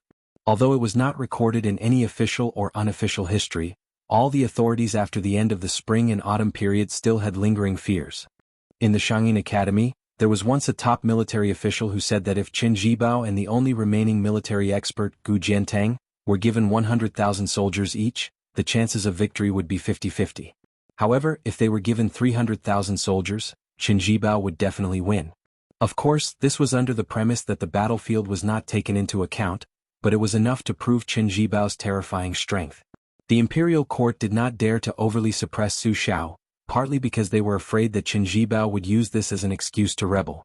After all, that person in the capital had long been fascinated by the white-clothed war immortal. Su Fengnian suddenly smiled, squinted his eyes and said softly, in the end I'm afraid of old Huang. Su Jihu was completely dumbfounded, his face full of doubts. Su Fengnian smiled and said, when I was traveling with him I was always on tenterhooks, afraid that he would die. Without old Huang how could I walk 6,000 miles? 300 miles was enough for me to die of exhaustion, hunger and boredom. Su Fengnian looked at his elder sister, Su Jihu, and said, we have endured 6,000 miles and old Huang is not dead, I am not dead, neither of us is dead. But why did old Huang run to that bullshit martial emperor city and die? Naturally, Su Jihu could not give an answer. Su Fengnian raised his head and said, dying in Western Shu is not a bad thing. After all, it is his hometown. Su Jihu cried. Su Fengnian laughed involuntarily and helped to wipe away her tears. Sister, why are you crying? When old Huang was feeding your horse, every time you saw this old man with a missing front tooth, you would not be happy. Su Jihu glared at him. Su Fengnian finally said, Jiang and I remember the first time we met. She was still a little girl and she was already carrying a grudge against her country and family. Actually, she did not know much about national grudges, but if she was asked to take revenge against Su Xiao, a coward like her who was afraid of thunder, ghosts and anything else, she would not dare to do so. She looked around with her eyes wide open, and in the end I was the one who was the easiest to deal with. If she did not look for me, who else could she look for? Apart from her identity as Princess Taiping, what else was special about her? Her hands would get cold when she made a snowman, and she would not get tired when she washed clothes. After seeing me practicing my saber on Mount Wudong, she was even more afraid of the hardships of martial arts. This narrow-minded girl was not too stupid. With my support, she dared to go against Princess Suizhu. Did she really think that we were princesses on equal footing? Later, she was afraid that her heart would soften, so she wrote a death vow. In the end, she was ruthlessly taught a lesson by second sister who had returned to Bailiang. Didn't she still bear a grudge against me? Not only was she narrow-minded, she was also stingy. When she had nothing to do, she would secretly count her copper coins. But to say that she was stingy is also not right. She gave away the talisman just like that. In the end, she was just a simple little girl. I could see through her schemes that she thought were well hidden. I did not say anything and just thought that it was quite fun. When I was young, Mother once pulled Jianghu's hand and pointed at her cheeks. She told me that those two dimples were because she had passed through the gates of hell and arrived at the Bridge of Helplessness on the Yellow Springs Road. She did not want to forget the person she cared about in her previous life, so she did not drink the old granny's soup of Mengpa. Instead, she jumped into the Wangshuan River under the bridge and suffered 10 lifetimes of water and fire before reincarnating, all for the sake of finding the person she cared about. At that time, I was also young and ignorant. Wasn't it because I was standing in front of her? I thought that no matter what in this life, I would not let this little girl with two dimples be bullied by outsiders. Su Fengyin narrowed his eyes and smiled. Now it seems that if she regrets it, she must have decided to not meet me in her next life on the Bridge of Helplessness. Su Jihu said helplessly, "You believe this saying?" Su Fengyin nodded. "Whatever Mother says, I believe." Su Jihu was just about to tease him when he saw Jiang and I standing outside the pavilion, not daring to enter. He got up and walked out of the pavilion, pushing her up the steps. Su Jihu smiled and shook his head, then directly left. After Chao Guanzi stirred up the situation, the atmosphere was so subtle that the two of them were speechless. Su Fengyin took the lead and said in a bad mood, "What are you doing, coming to collect the debt? Since I have paid the money, we can go our separate ways?" Jiang and I turned her head, stretched out a small hand and angrily said, 212 taels of silver, 72 copper coins. Su Fengyin sneered. "Fine, I will convert it to copper coins and let you leave here with a big sack." Jiang and I coldly snorted and turned to leave. Walking out of the pavilion, she turned her head and saw that he was facing the lake. His back was a little cold. After a long time, Su Fengyin said, "You still haven't left? No matter how powerful Chao Guanzi is, if he forced me into a corner, I will just burn both jade and common stone. Who lives and who dies, it will depend on who is more arrogant between him and Li Chungang." Jiang Ni's voice was as soft as a mosquito. "If I leave, will I not be able to kill you?" Su Fengyin turned around and smiled. "Of course not, with Chao Guanzi and the old sword god teaching you, maybe in a few years, you will be able to kill me. Go, don't hang around in front of me every day. If you are not here, remember to tell me before you kill me so I can have a good sleep. I will sleep for as many years as I can." Jiang and I bit her lips and said, "Then I won't leave." If the romantic Chao Guanzi heard this, wouldn't he vomit blood? Chapter 263. Su Jihu understood the fickleness of human nature, so he had Bluebird send a few snacks and fruits to the pavilion, which were very good for relieving the heat. Su Fengyin sat down cross-legged, facing Jiang and I who had returned to the pavilion. Su Fengyin raised his head and stared at the Princess Taiping whose chest was no longer peaceful. For some reason he thought of the painting in the study room of the Bailiang Palace, the painting of the Spring Thunder Evil Flood Dragon. The flood dragon crouched on a large rock in the middle of the river, naturally spectacular. However, Su Fengyin was more concerned about the furnace goddess by the riverside, who was stealing glances but didn't say anything. She looked exactly the same as the woman in front of him. That painting was said to have come from the hands of a great practitioner from the previous dynasty, and it contained a prophecy. Prophecies could be divided into two types, good prophecies and bad prophecies. When Su Fengyin was young, he often studied it with his mother, but he couldn't see anything profound about it. He only felt that the evil flood dragon's aura was oppressive, and he reckoned that it probably wouldn't be able to escape the fate of the bad prophecy. Su Fengyin picked up a piece of iced watermelon and as he chewed he asked, "Do you know who that Uncle Ches Zhao is?" Jiang and I hesitated for a moment, and then she sat down leaning against the vermilion pillar. She shook her head and said, I only know that Uncle Ches Xiao's surname is Chao. Mother said that he's very talented. When she said the word mother, her expression dimmed. She should have called her mother. Su Fengnian rolled his eyes and sneered, he's not just very talented. The old sword god is ranked 8th in the Wushu rankings, and Chao Changqing has already been the Tanhua prince for 2 consecutive years. People in Jianghu call him Chao Wudi Chao Guanzi. Now that you're rich and have the old sword god's favor, he's crying and begging to take you as his disciple. In addition, His Royal Highness Chao Guanzi is eagerly running over to be your imperial bodyguard. I'm puzzled. Normal people are like dogs when they ask for a master, but you're different. Experts are as worthless as cabbages by the roadside. No wonder Li Yishan said that you're blessed. I'm wondering if you can cause a natural phenomenon when you shake your body? Little mud man, why don't you shake it? Jianghu rarely touched her chopsticks during the banquet, so she couldn't help but feel hungry when she saw the Linlang desserts. However, she was too shy to reach out her hand. She was already in a bad mood when she was hungry, so when she heard His Highness the Crown Prince's teasing, she suddenly became angry and glared at him. Shake your head. Su Fengnian first pushed the plate filled with various desserts towards Jiang and I, then said coldly, let me tell you something serious. Practicing martial arts is like practicing Taoism. You can't escape from the 5 words: root, technique, companions, wealth, and location. The root is the bone structure, it's the most important. However, I believe that no matter how bad your talent is, it shouldn't be too bad. Next was the Dharma, which was the Dharma gate. Entering the Tao without a gate was like pouring water on a stubborn stone. One's life was less than 100 years. With a famous teacher leading the way, you'll be able to achieve twice the result with half the effort. In this regard, you're even luckier than I am. I was only able to survive in the common reed marsh because I obtained Wudong's Great Yellow Courtyard. You have Chao Changqing and Li Chenggang, 2 great masters who only appear once every 100 years, teaching you wholeheartedly. In the Lu Mansion. I can't easily ask the old sword god for advice. If I enter the Bailiang army, I may not be able to concentrate on practicing martial arts. You're different. You have Chao Changqing to protect you. Even if he wants to use your Taiping princess name to revive the country, you can still live without worries. If you lose, you will just run away from Jianghu. If you win, you may become the 2nd female emperor in 100 years. At that time, even if you can't practice martial arts, killing me will be as easy as snapping your fingers. Only an idiot wouldn't do this kind of business without any capital. Jiang and I put a piece of soft fat into her mouth. Her cheeks bulged and her dimples appeared. She said indistinctly, you are exaggerating. You just want me to leave. I'm not stupid. Uncle Qi Zhao is amazing. But how difficult is it to revive the country?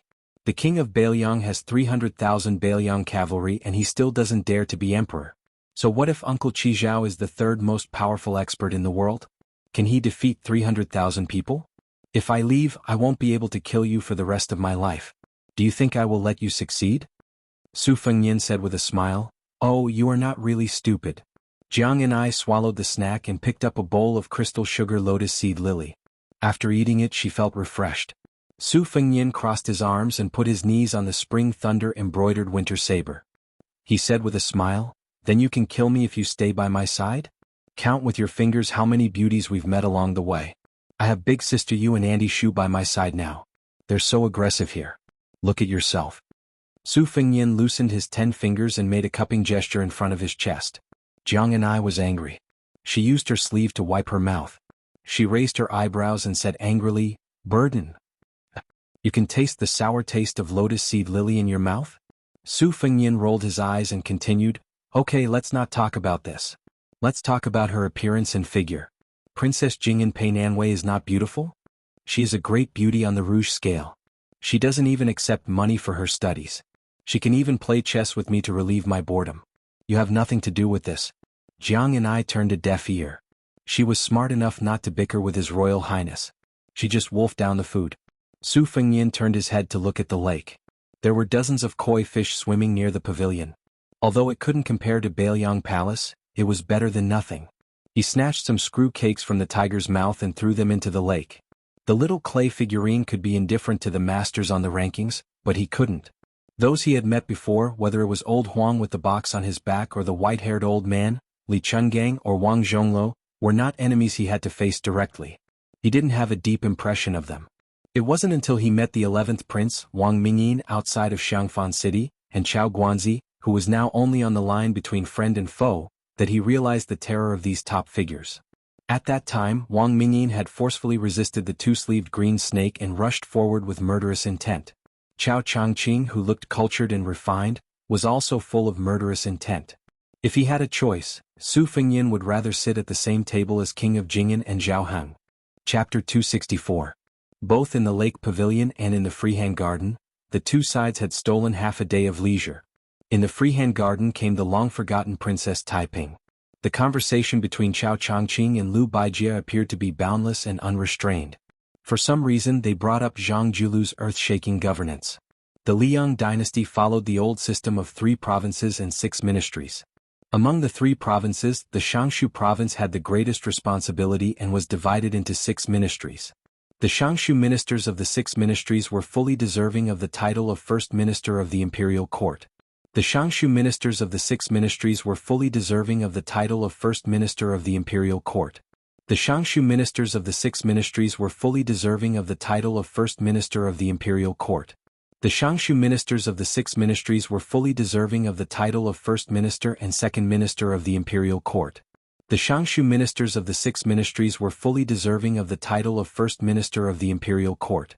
The Shangshu ministers of the 6 ministries were fully deserving of the title of First Minister and Second Minister of the Imperial Court.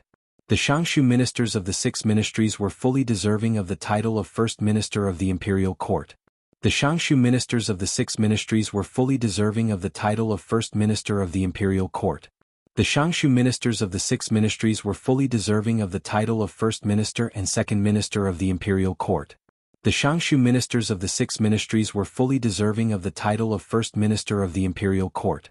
The Shangshu ministers of the 6 ministries were fully deserving of the title of First Minister of the Imperial Court. The Shangshu ministers of the 6 ministries were fully deserving of the title of First Minister of the Imperial Court. The Shangshu ministers of the 6 ministries were fully deserving of the title of First Minister of the Imperial Court. The Shangshu ministers of the 6 ministries were fully deserving of the title of First Minister of the Imperial Court. The Shangshu ministers of the 6 ministries were fully deserving of the title of First Minister of the Imperial Court. The Shangshu ministers of the 6 ministries were fully deserving of the title of First Minister of the Imperial Court. The Shangshu ministers of the 6 ministries were fully deserving of the title of First Minister of the Imperial Court. The Shangshu ministers of the 6 ministries were fully deserving of the title of First Minister of the Imperial Court. The Shangshu ministers of the 6 ministries were fully deserving of the title of First Minister of the Imperial Court. The Shangshu ministers of the 6 ministries were fully deserving of the title of First Minister of the Imperial Court. The Shangshu ministers of the 6 ministries were fully deserving of the title of First Minister of the Imperial Court. The Shangshu ministers of the 6 ministries at that time, it immediately attracted a lot of criticism. Firstly, it was said that this purple-bearded, blue-eyed man had forgotten his roots. Secondly, it was said that he only dared to pick soft persimmons to bully. Chao Changqing said softly, "Selecting scholars for poetry is an ancient method. Of course it's empty and unrefined. Writing a good poem may not be able to govern the world well. But if we select Confucian scholars according to Zhang Bian's 8-paragraph essay, it's hard to say how big the pros and cons are." Mr. Tangxi Lu Baijie said with a laugh, "I originally thought that Mr. Chao's method of dealing with Grand Secretary Zhang was a forceful whipping." Chao Changqing shook his head and said, "A carp leaping over the dragon's gate. Zhang Julu is personally erecting a dragon's gate for the scholars. This kind of grand and magnificent style is only inferior to Huang Longshi. Once this method was put out, if it was successful and spread throughout the world, it would be equivalent to finding a smooth path for the poor scholars. The foundation of the rich and powerful families would be shaken again." Zhang Julu was indeed talented in economics. He was well aware of the principle that it was better to let loose than to block the will of the people. The spring and autumn period was precisely because he had completely blocked the path of the people's advancement, which led to the chaos. It's just that those aristocratic families aren't all blind. At this point Chao Changqing stopped talking. Lu Baijie couldn't help but smile wryly. Didn't the open-minded elder brother Lu Daolin also detest the 8th stage? Let alone people like Yuan Jiangyan. It was only because Zhang Julu was currently favored like the sun in the midday sky, the emperor supporting him without holding back, that he had to swallow his anger. No matter how great the favor was, there would always be a day when it would weaken. When the time came, the rich and powerful families would erupt in anger. What would happen to Zhang Julu, heaven knew. With Zhang Julu's insight, it wasn't necessarily that he didn't see this hidden danger. The deeper the rebound, the greater the danger. It was just that he didn't know why this first pillar of the dynasty always insisted on doing this. Chao Changqing was outside of the situation. Moreover, unlike Liu Baijie who had been focused on martial arts for many years, he could see the general trend of the world more clearly. The reason why he admired that blue-eyed man was because this person had a deep fear of Bailiang Su Xiao, and even had a prejudice against the big shots of the Ministry of War headed by Gu Jiantang. However, it wasn't limited to the struggle for power in the imperial court. In the true sense, he was resolute in his plans for the long-term stability of the dynasty. If it was an outstanding figure with the slightest desire for power, he would spend a lot of energy to deal with a prince with a different surname, Su Xiao, or even the 6 vassal princes to stabilize his position in the emperor's heart. However, Zhang Julu was different. For the sake of the overall situation, he was willing to work together with Gu Jiantang to plan things together, and could confide in the elders of the 8 kingdoms. Chao Changqing was good at observing the situation and was good at judging the situation. He could roughly see that Zhang Julu might have done a great favor to the Liang dynasty when he was alive, so much so that even the title of chief scholar and posthumous title of Wenjing were insufficient to describe his great achievements. However, after his death he would most likely bring disaster to his family. He was far less intelligent than the black-clothed sickly tiger Yang Taisui. Chao Changqing sighed in his heart. As scholars, we will not pass on this responsibility. It is a pity that Zhang Julu was not born in West Chu. Liu Baijie wanted to say something but hesitated. Chao Changqing smiled and said, Tang Shi, if you have something to say, say it. Liu Baijie, who had already guessed the inside story, went straight to the point and asked, is he not afraid that His Royal Highness will take the initiative to join forces with Xiaogo? Not only will he be able to keep Princess Taiping, but he will also be able to express his loyalty to the court? Chao Changqing laughed and said, that is good. To tell you the truth, this kind of seemingly unreasonable move is exactly what Chao Changqing wants. The old god of swords, who had been kicking at the side, laughed coldly and interrupted, don't worry. That Su fellow is not that stupid. Chao Changqing did not think much of it. He slowly got up and walked out of the freehand garden. The old man with the sheepskin fur coat sighed and